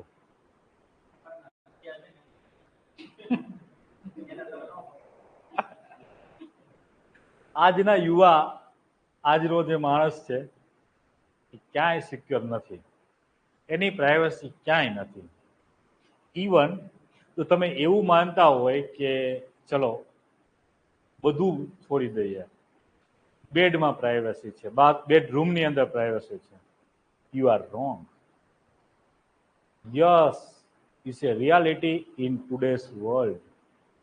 આ જમાનાની વાસ્તવિકતા છે કે ક્યાંય પ્રાઇવસી નથી. તમારી પ્રાઇવસી ખાલી એટલી જ છે કે દુનિયા સામે તમે કપડાં પહેરીને ફરો છો, બાકી ક્યાંય એટલે ક્યાંય પ્રાઇવસી નથી. આ ચર્ચા અમારે ખાસી થઈ હતી, અમે બધા ગ્રુપના મિત્રો બધા બેઠા હતા અપના અડાએ, ત્યારે ખાસી એવી ચર્ચા થઈ હતી પ્રાઇવેસી શું છે, આવનારા જમાનાની અંદર પ્રાઇવેસી શું છે. તમારો બસ છેલ્લે આવા કન્ક્લુઝન ઉપર આવ્યા કે તમે ખાલી કપડાં પહેરીને ફરો છો એટલી જ પ્રાઇવેસી છે, બાકી ક્યાંય પ્રાઇવેસી નથી. તમને કહું, ટ્રાય કરજો, બે મિત્ર ફોનની અંદર ચર્ચા કરજો કોઈ પ્રોડક્ટ વિશે.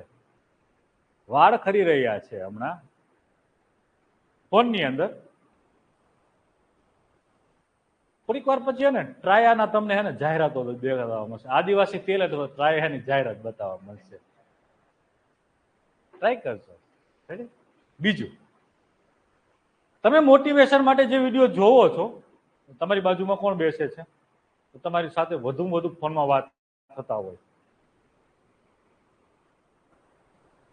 જેની સાથે તમે ફોનમાં વધુમાં વધુ વાત કરતા હોય, અથવા એવું માની ચાલો કે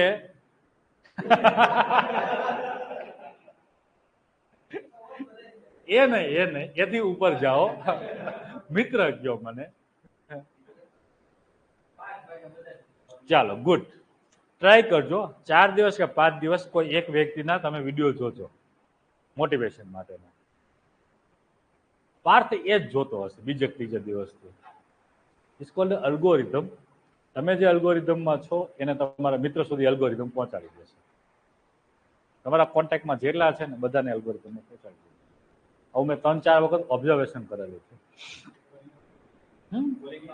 ફોનમાં તમે ચર્ચા કરો કોઈ પ્રોડક્ટ વિશે, સીધી થોડીક વખતમાં તમને જાહેરાતો બતાવવા મળશે.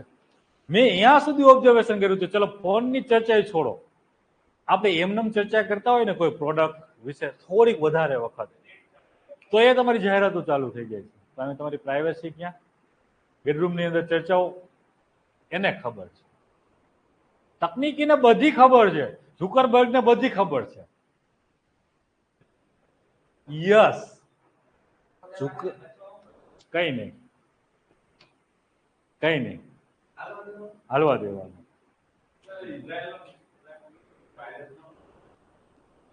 પેગાસસ એ તો કોલ ટેપિંગ માટે છે, એ નહીં.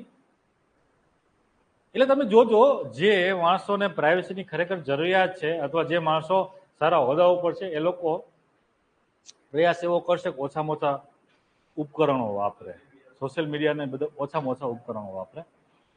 જે નેતાઓ હશે એમના જે સોશિયલ મીડિયાના એકાઉન્ટ છે એમના પીસીમાંથી હેન્ડલ થતા હશે, મોબાઈલમાંથી નહીં.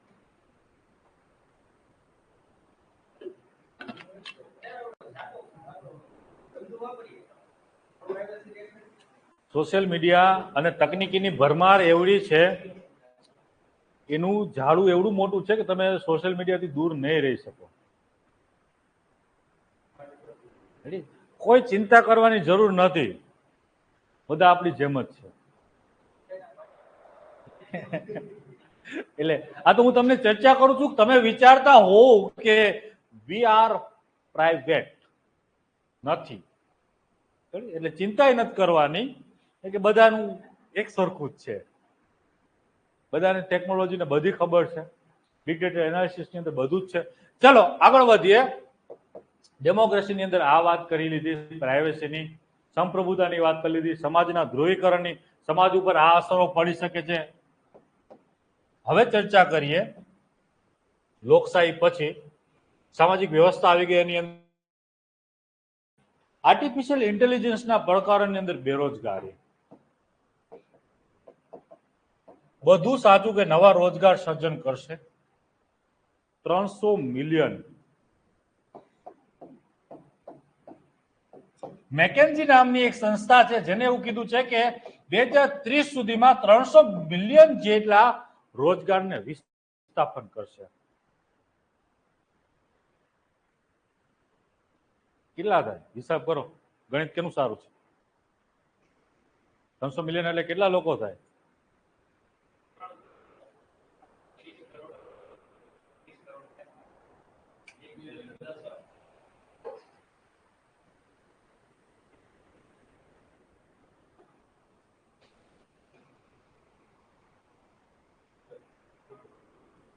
કેટલા થાય?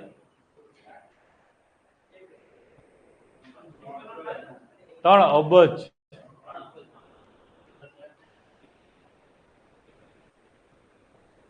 આટલી રોજગારીનું વિસ્થાપન કરશે. હું એમ નથી કહેતો બેરોજગાર થઈને નલ્લા ફરશે.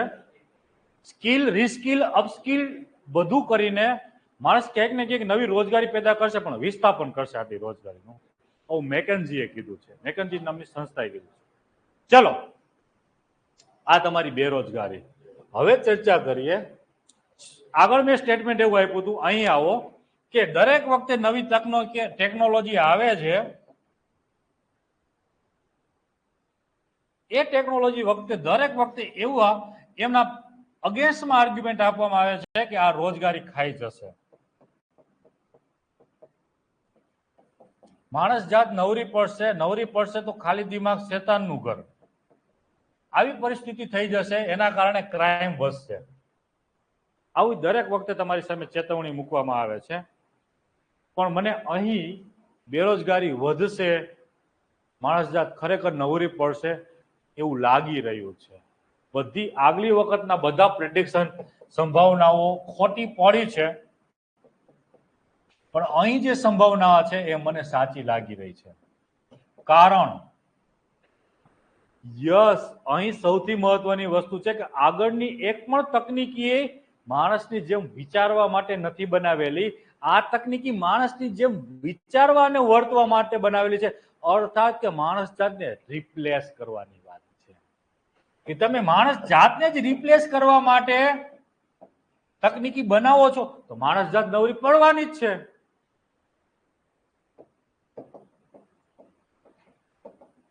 તો યસ, ખરેખર બેરોજગારી વધશે, માણસ જાત ઉપર ખતરો પેદા થશે.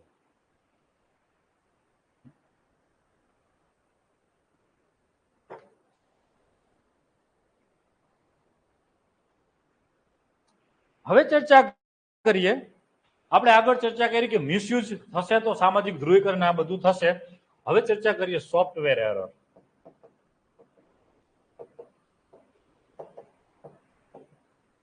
જેમ ડ્રાઇવિંગમાં તમે પીને ચલાવતા હોય તો સોફ્ટવેર એરર જોવા મળે છે, એવી જ રીતે આના ડેટાની અંદર સોફ્ટવેર એરર આવી.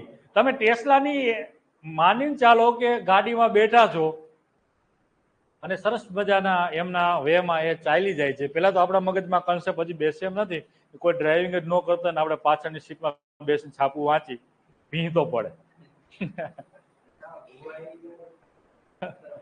યસ, હવે આવીએ છીએ.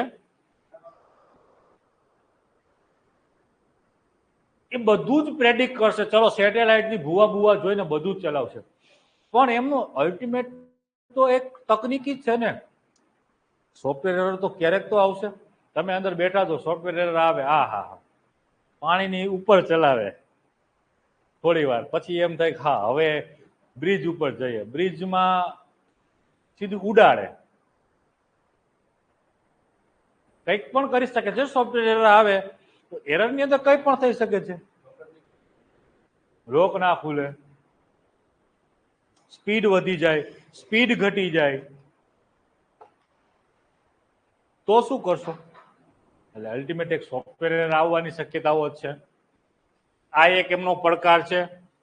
પછી એક મિસયુઝ, મેં તમને વાત કરી કે એમનો મિસયુઝ આતંકવાદી કરી શકે છે, અન્ય કોઈ દેશ કરી શકે છે,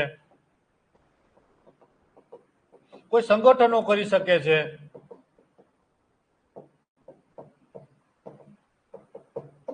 આ બધું થશે જે બીજા રાજ્યની સંપ્રભુતા, બીજા રાજ્યની સ્થિરતા, બધી જ શાંતિ, સલામતી, સુરક્ષા ખતરામાં આવી શકે છે, સમાજની અને રાષ્ટ્રની.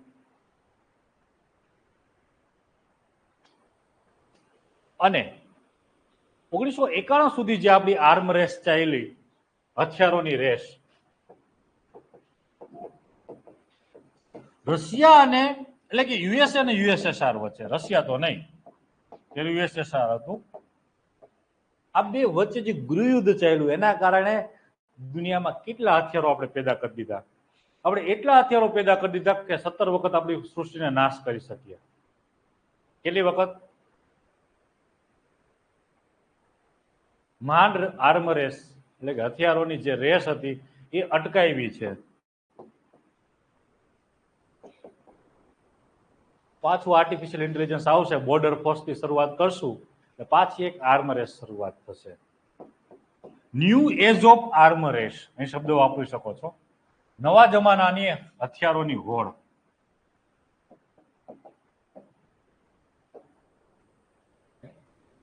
ચલો, આ ચર્ચા કરી છે. હવે ચર્ચા કરીએ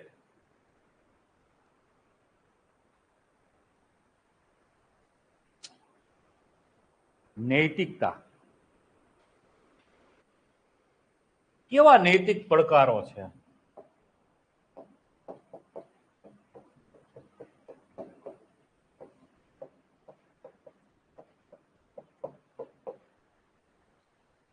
સર્જન કરવાનું કામ કેનું છે? સર્જનહારનું, ઈશ્વરનું. અહીં શું માણસ જાત કરી રહી છે? ઈશ્વરનું કામ કર્યું. ઈશ્વરના રોજગારનું શું? એક નૈતિક પ્રશ્ન છે ને. સર્જન કરવાનું કામ સર્જનારનું છે, પણ અહીં માણસ જાત આ જે સર્જનારની પ્રક્રિયા છે, સૃષ્ટિના સર્જનની જે પ્રક્રિયા છે, એમાં પોતે સર્જનહાર બની જશે તો એક નૈતિક દુવિધા થશે. બીજું,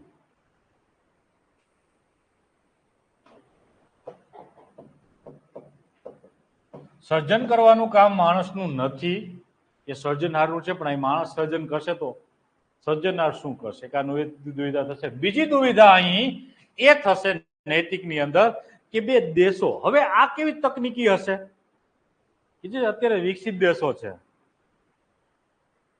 એમની પાસે જ ઉપલબ્ધ હશે. હવે આફ્રિકાનું રવાંડા કેદી આર્ટિફિશિયલ ઇન્ટેલિજન્સ ડેવલપ કરે,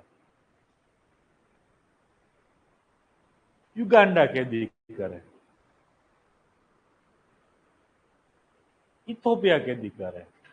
હવે એ લોકો હજી 20-25 વર્ષે આર્ટિફિશિયલ ઇન્ટેલિજન્સ શું છે સમજતા થાય ત્યાં તો જે વિકસિત રાષ્ટ્રો છે એ ક્યાંય આગળ વિકાસની પ્રક્રિયામાં આગળ વધી જાય. એટલે કે બે રાષ્ટ્રો વચ્ચે, ગરીબ રાષ્ટ્રો અને અમીર રાષ્ટ્રો, એટલે કે વિકાસશીલ રાષ્ટ્રો અને વિકસિત રાષ્ટ્રો વચ્ચે જે ગેપ છે ગરીબ અમીરનો, જે ખાય છે એ પહોળી થશે. એ એક નૈતિક દુવિધા છે.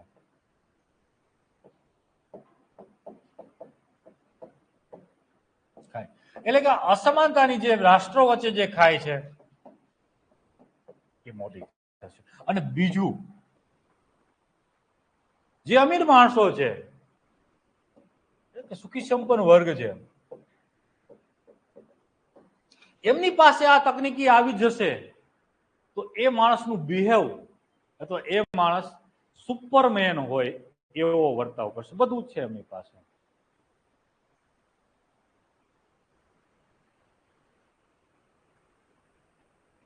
તકલીફ છે, ગરીબ અમીરની ખાઈ પાછી મોટી થશે. આ સુપર માણસ સુપરમેનની જેમ વર્તન કરશે, પોતે જ ઈશ્વર છે.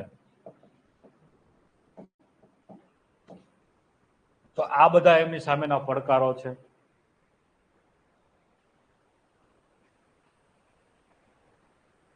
અને હેકિંગ, કોઈ આમને હેક કરી લેશે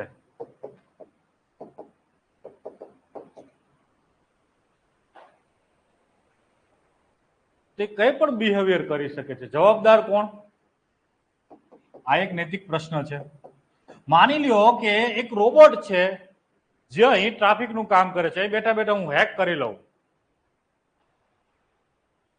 એ અહીંયા ટ્રાફિક ક્લિયર કરવા કરતા ટ્રાફિક વધારશે. તો આના માટે જવાબદાર કોણ? હું તો હાથમાં આવતો નથી. તો આ બધી વસ્તુનું જવાબદાર કોણ? આ તો આપણે નાના પાયે ચર્ચા કરી. આંતરરાષ્ટ્રીય સ્તરે આ ચર્ચા બહુ મોટી થઈ શકે છે હેકિંગની. એક રાષ્ટ્ર બીજા રાષ્ટ્રની ચૂંટણીની પ્રક્રિયામાં દખલ દઈ શકે છે. તમે જોયું ને બિગ ડેટા એનાલિસિસ થકી. તો હેકિંગથી તો ઘણું બધું અસ્તવ્યસ્ત કરી શકાય છે. તો બધું જ એના આધારિત આર્ટિફિશિયલ ઇન્ટેલિજન્સ આધારિત બની જશે. તો મોટા પડકારો છે. જવાબદાર કોણ? આર્ટિફિશિયલ ઇન્ટેલિજન્સને હેક કરીને કોઈ એમનાથી મિસબિહેવિયર કરાવી દેશો, મિસબિહેવિયર, જવાબદાર કોણ? મોટો પ્રશ્ન છે. ચલો, આ તમારા નૈતિકતાના પ્રશ્નો છે. હવે આગળ વધો કે શું માણસ જાતને રિપ્લેસ કરી દેશે? શું માણસની ક્રિએટિવિટી ખત્મ કરી દેશે?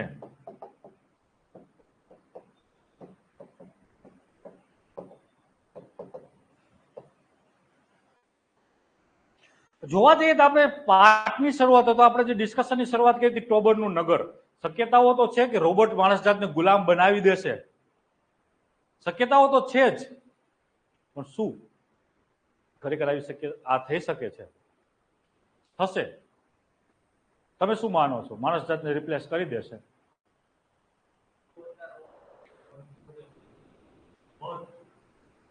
બરાબર છે, બધું સાચું.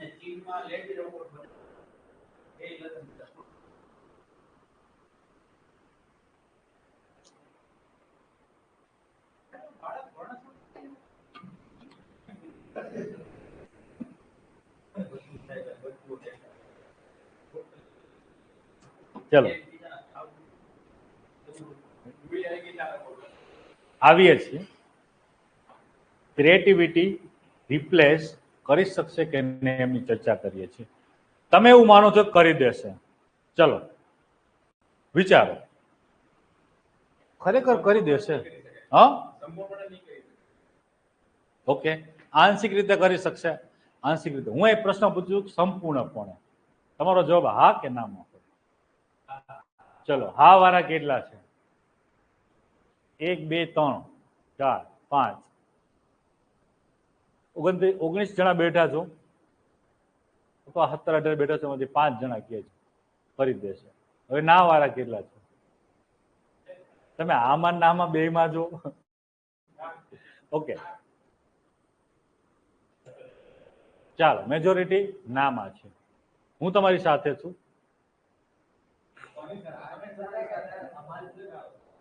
ના કરી શકે એ બાબતમાં કોઈ વાંધો નહીં, હમણાં જ કહું છું. ચલો, હવે એવા કેટલા છે કે ખબર નથી આંશિક થશે નહીં થઈ?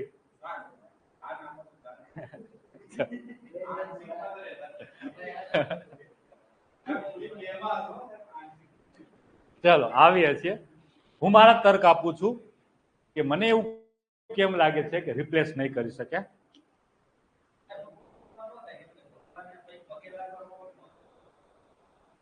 એ તો કામ ડેટા નાખો તો પગે લાગવાય જાય.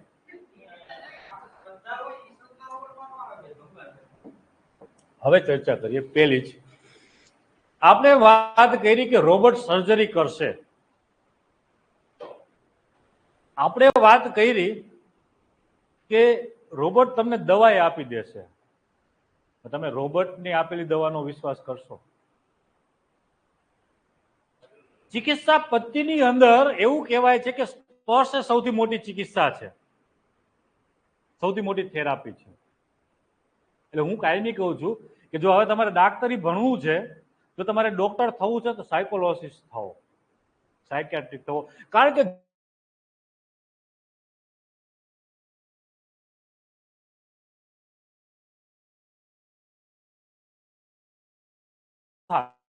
ડિપ્રેશન વધુ થશે.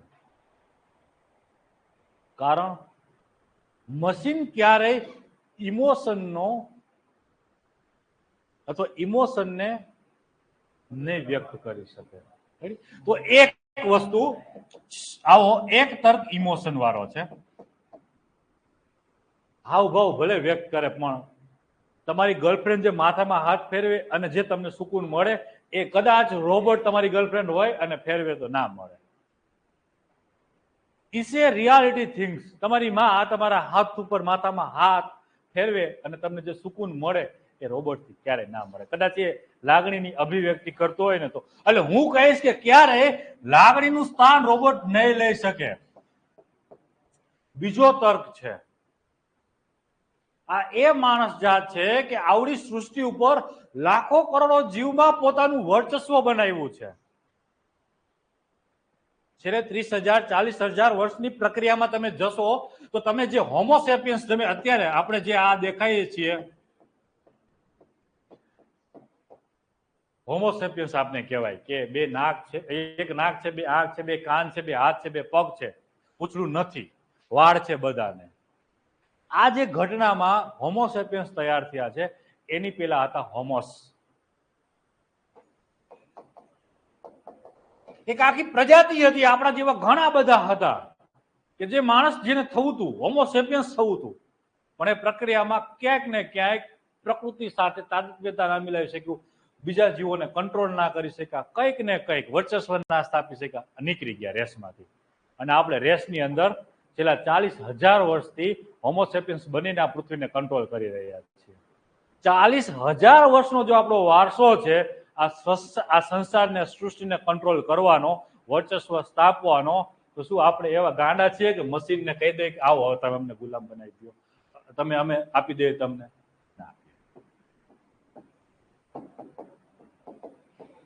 આખી દુનિયા ઉપર માણસ જાત કંટ્રોલ કરીને બેઠી છે. એ માણસ જાત ગાંડી નથી કે મશીનને કહે કે અમે તમારા ગુલામ થઈ જાય, અમને રિપ્લેસ કરી દો. એક આ તર્ક છે. ઉત્ક્રાંતિની પ્રક્રિયામાં 40,000 વર્ષથી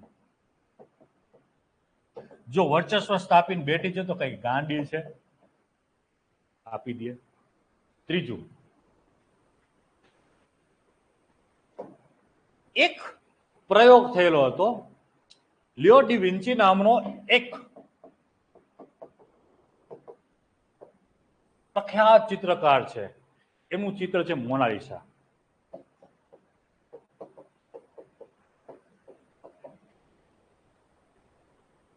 મોનાલિસા જોઈ લ્યો, જો ચિત્ર જો,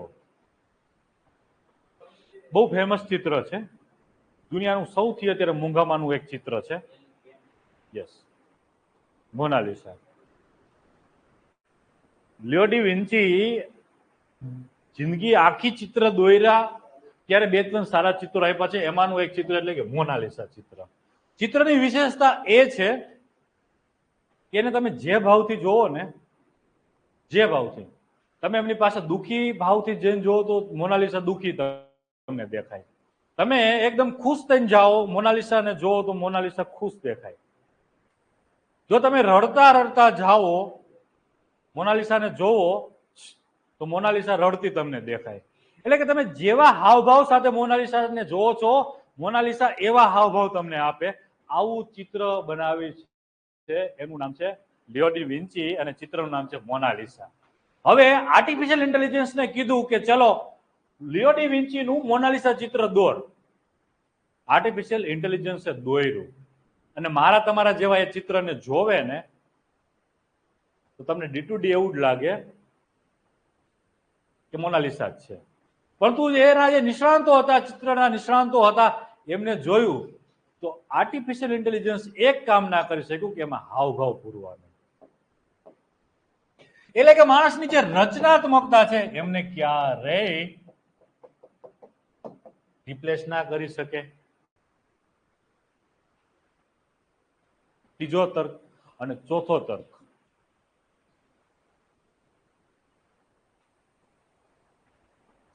તમારા sir Isaac Newton, Isaac Newton ને આલ્બર્ટ આઇન્સ્ટાઈન કહેતા કે imagination is more important than intelligence. બુદ્ધિમત્તા કરતા તમારી રચનાત્મકતા છે, કલ્પના છે,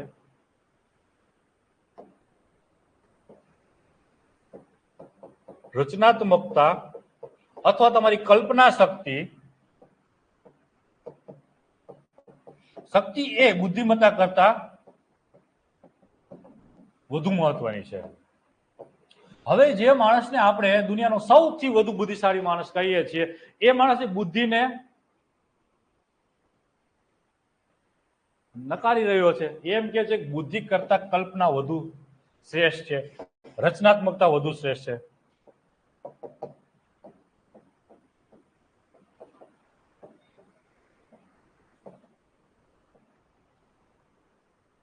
તો કઈક જોઈને તો કહી રહ્યો હશે ને.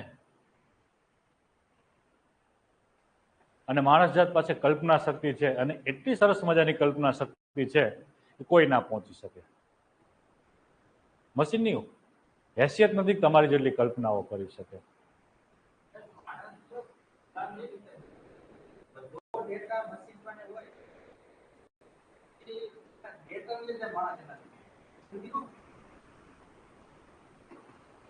રચનાત્મકતા અને કલ્પના શક્તિ, હાવભાવ, લાગણી, આ બધી વસ્તુઓમાં માણસ બહુ આગળ છે, ત્યાં નહીં પહોંચી શકે મશીન. ડેટા આપશો ને, ડેટા શું? એ ડેટા આપનાર કોણ છે મશીનને? માણસ. માણસ કેટલો ડેટા આપશે? એની જરૂર હશે એટલો. એક વર્ગ તો કાયમી એવો રહેવાનો છે કે માણસ જાતનો જે એ મશીન કરતા પાવરફુલ હોય.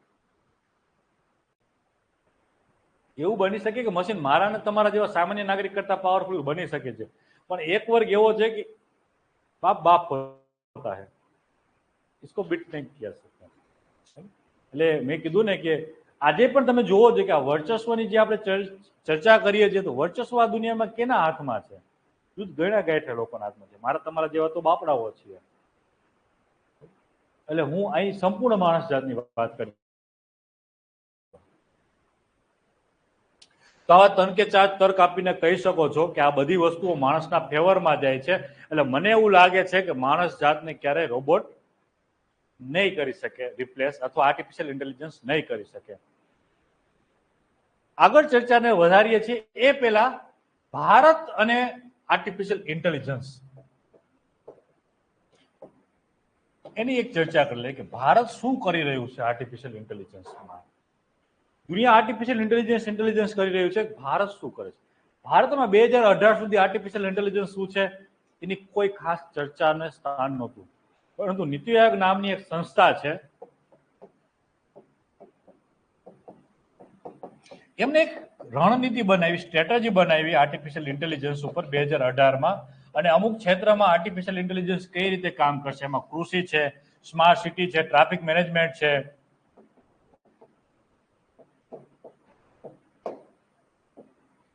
હેલ્થ છે, એના ઉપર આગળ કેમ કામ કરશો એની સ્ટ્રેટેજી બનાવી પછી આપણે આના ઉપર વિચારતા થયા છે. એટલે આપણે વિચારવાની શરૂઆત કરી દીધું છે. બીજું, 2020 પછી એટલે કે કોરોના પછી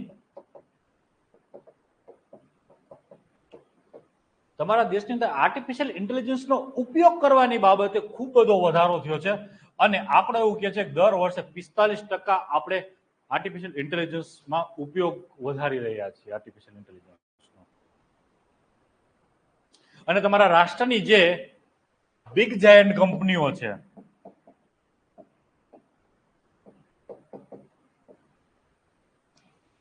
તમારા રાષ્ટ્રની જે બિગ જાયન્ટ કંપનીઓ, મોટી મોટી કંપનીઓ, રિલાયન્સ, ટાટા, બિરલા, અંબાણી, અદાણી, આ બધી ધીમે ધીમે આર્ટિફિશિયલ ઇન્ટેલિજન્સ બાજુ વળી રહી છે, શિફ્ટ થઈ રહી છે.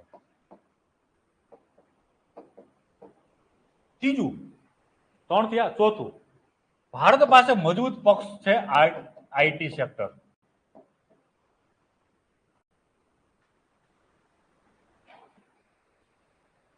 એટલે કે ભારત આવનારા સમયમાં આર્ટિફિશિયલ ઇન્ટેલિજન્સ માટે આપણે એમ નહીં કહેતા કે દુનિયાને દિશા અને દશા બતાવે, પણ હા, ભારત સર્વિસ સેક્ટરમાં આપણે મજબૂત છીએ. આઈટી સેક્ટર આપણું ખૂબ મજબૂત છે. બેંગ્લોર જાઓ તો તમને ખ્યાલ આવી જાય. બેંગ્લોર વાળા તો અમેરિકા અપડાઉન કરે છે. સર્વિસ પ્રોવાઈડર આપણે એવા સારા છીએ. આઈટી સેક્ટર બૂમ કહેવાય છે એને. તો તમે અહીં એક ગેરેજની ભૂમિકા અને સર્વિસ પ્રોવાઈડરની ભૂમિકા નિભાવી શકો છો. સીધા વર્ચસ્વની વાત નહીં કરવાની કે આર્ટિફિશિયલ ઇન્ટેલિજન્સમાં ભારત બધાને બીટ કરીને વર્ચસ્વ સ્થાપી દેશે, દુનિયાને દશા દિશા નહીં. આપણે સર્વિસ પ્રોવાઈડર અને એક ગેરેજ પ્રોવાઈડરની ભૂમિકા સારી નિભાવી શકીએ છીએ. આ ભારત અને આર્ટિફિશિયલ ઇન્ટેલિજન્સની વાત છે. આ ઉપરાંત તમારા એન્જિનિયરિંગની અંદર કોર્સ આવવા લાગ્યા છે આર્ટિફિશિયલ ઇન્ટેલિજન્સના. એટલે કે શાળાના પાઠ્યક્રમમાં આપણે આર્ટિફિશિયલ ઇન્ટેલિજન્સ એડ કરી દીધું છે. આ ભારત અને આર્ટિફિશિયલ ઇન્ટેલિજન્સની ચર્ચા છે. હવે આગળ જઈએ કન્ક્લુઝન બાજુ. એ પહેલા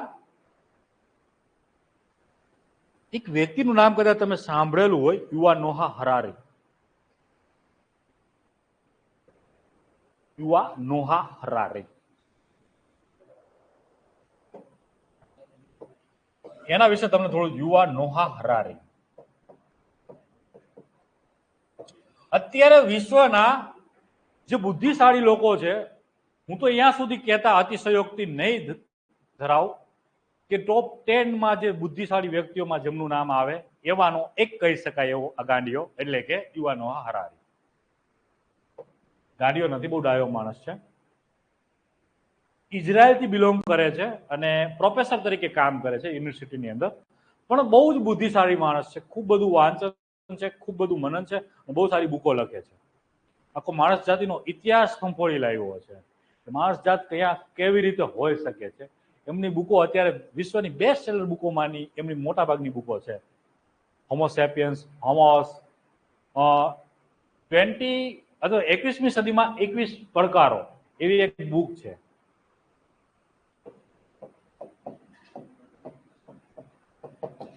એકવીસ પડકારો, 21 ચેલેન્જીસ ઓફ 21st સેન્ચુરી, એવી એમની એક બુક છે. એ બુકની અંદર એમને જે ચેલેન્જીસ આપ્યા છે અત્યાર સુધી બધા જ પરિપૂર્ણ થયા છે. સારી બાબત નથી, પણ હા, એમના પ્રેડિક્શન બહુ સારા છે. એમાં તમારો જે કોરોનાની વાત છે, પેલા એ પ્રાઇવેસી એક વાત કરતો હતો. યસ, તો આજે એક પ્રાઇવેસી બહુ મોટી ચેલેન્જ છે. ત્યારે દુનિયા એને બુક લખી ત્યારે એમ કહેતું હતું કે ગાંડીઓ છે, કોઈ આનું કઈ માનવાનું ના હોય, બધા આમને નકારી રહ્યા હતા. પણ આજે પ્રાઇવેસી બહુ મોટું ચેલેન્જ છે. હવે અમને દુનિયા માની રહી છે. એવી જ એમને બીજી વાત કરી હતી, બાયોલોજીકલ વેપન, બાયોલોજીકલ વોર. અને એ વોર એટલે તમારો કોરોના. What is corona? શું છે biological weapon? V as a human society, V as a government અથવા ક્યાંક ને ક્યાંક તમારી એજન્સીઓનું ફેલ્યુઅર છે કે એક આટલો વાયરસ આખી દુનિયાને બંધ કરી દે છે. બધી સરકારોની નિષ્ફળતા છે. બાયોલોજીકલ વેપન હોઈ શકે છે. એને કીધું હતું કે પ્રયોગશાળાની અંદર આવા અત્યારે હથિયારો બને છે અને આખી દુનિયાને બંધ કરી દેશે, દુનિયાને ઠપ કરી દેશે. અને એ થયું છે. યુવાનો હરારીએ કીધું. અને હવે આ માણસ એમ પણ કહી રહ્યો છે કે આ દુનિયા સામે યસ, અત્યારે સૌથી બે મોટા પડકાર છે. એક પડકાર જળવાયુ પરિવર્તન, ક્લાઇમેટ ચેન્જ, અને બીજો આર્ટિફિશિયલ ઇન્ટેલિજન્સ એટલે કૃત્રિમ બુદ્ધિમત્તા. બે પડકારોની વાત કરે છે. કારણ કે એને જે પડકારો બતાવ્યા છે અત્યાર સુધી એ બધા સાચા પડ્યા છે કે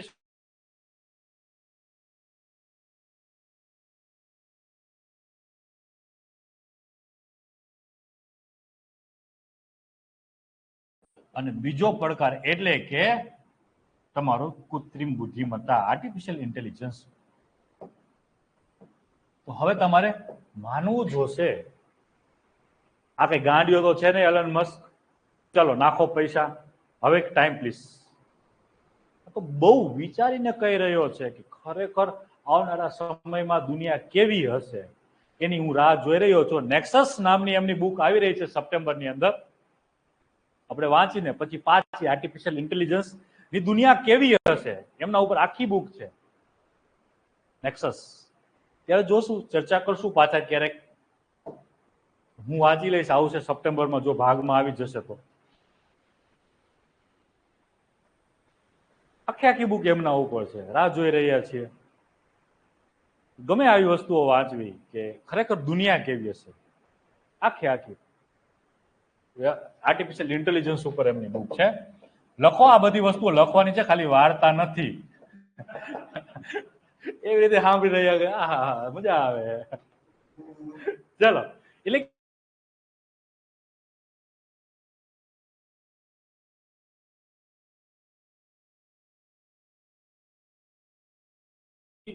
નંબરનો કહી રહ્યો છે પડકાર, અથવા ટોપના પડકારોમાં ગણી રહ્યો છે. તો ખરેખર દુનિયાએ વિચારવું જોઈએ હવે આગળ શું કરી શકાય છે. કન્ક્લુઝનની અંદર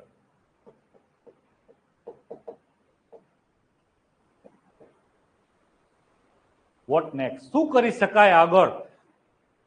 તો આપણે ચર્ચા કરી હતી કે તકનીકી કેટલી ફાયદાકારક છે અને કેટલી નુકસાનકારક છે. એમની વચ્ચે એક આપણે લાઈન દોરવી જોશે.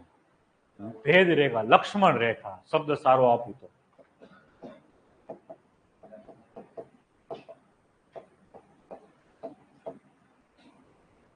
એક ભેદ રેખા દોરવી જોશે કે આનો કેટલો આપણે હકારાત્મક ઉપયોગ કરવાનો છે અને ક્યાં નથી કરવાનો. એના માટે થઈને શું કરવું જોશે? તો વિશ્વ સરકારોએ વિશ્વ સરકારોમાં બધી સરકારો આવી જાય. આની અંદર યુનાઇટેડ નેશન ની બધા આવશે. વિશ્વ સરકારો, રાષ્ટ્રીય સરકારો, વૈજ્ઞાનિકો, આ ક્ષેત્ર સાથે સંકળાયેલા મશીન વૈજ્ઞાનિકો, સંસ્થાઓ એટલે કે યુનિવર્સિટીઓએ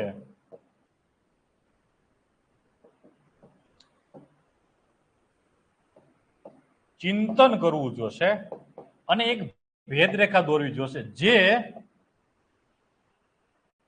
જવાબદારી, જવાબદેહી, પારદર્શિતા. સૌથી મહત્વની વસ્તુ છે કે શું થઈ રહ્યું છે અલગ અલગ દેશમાં એમના રિપોર્ટ આપો. ટ્રાન્સપરન્સી, જવાબદારી ટ્રાન્સપરન્સી સુનિશ્ચિત કરે.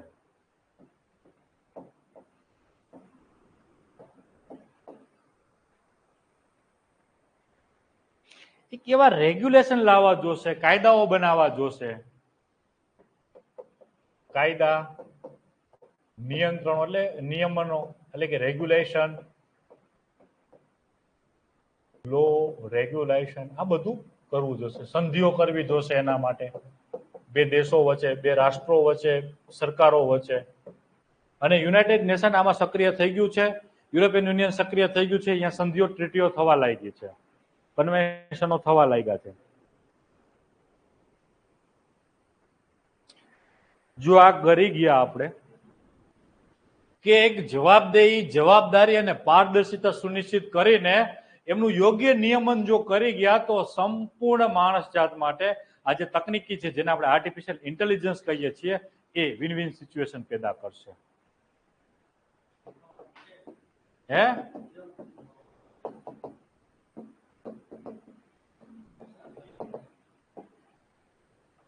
રેડી લખી દો આવું કન્ક્લુઝન. આટલી વસ્તુઓ કન્ક્લુઝન ની અંદર એક કે બે ફકરામાં નાખી દો. હવે એક સરસ મજાનું છેલ્લે કોટેશન.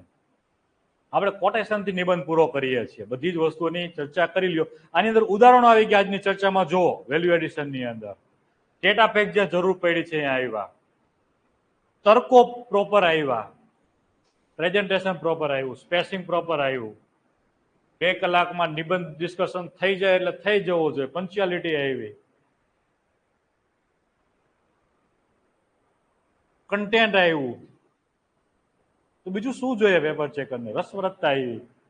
2 કલાકમાં કોઈને બગાસા નથી આવી સિવાય પાર્થ.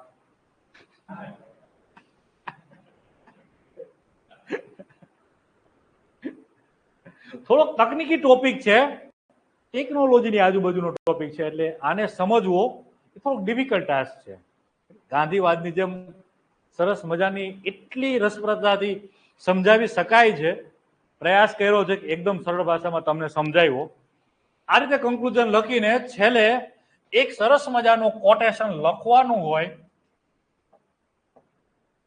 તો શું લખી દેવાય? આર્ટિફિશિયલ ઇન્ટેલિજન્સની ચર્ચા કરી, પોઝિટિવ જોઈ લીધા, એમના પડકારો જોઈ લીધા, ભારત સરકાર શું કરી છે, એ શું કરી શકશે, ટેકનોલોજી ક્યાં અટકીને ઉભા રહેવાનું છે, છેલ્લે કન્ક્લુઝન આપી દીધું. હવે એક સરસ મજાનો કોર્સ તકનીકીની આજુબાજુ એવો લખી દેવાનો. Technology is A useful servant but A dangerous master. તકનીકી એ એક નોકર તરીકે સર્વશ્રેષ્ઠ છે, પરંતુ એક બોસ તરીકે તો માલિક તરીકે વિનાશકારક છે.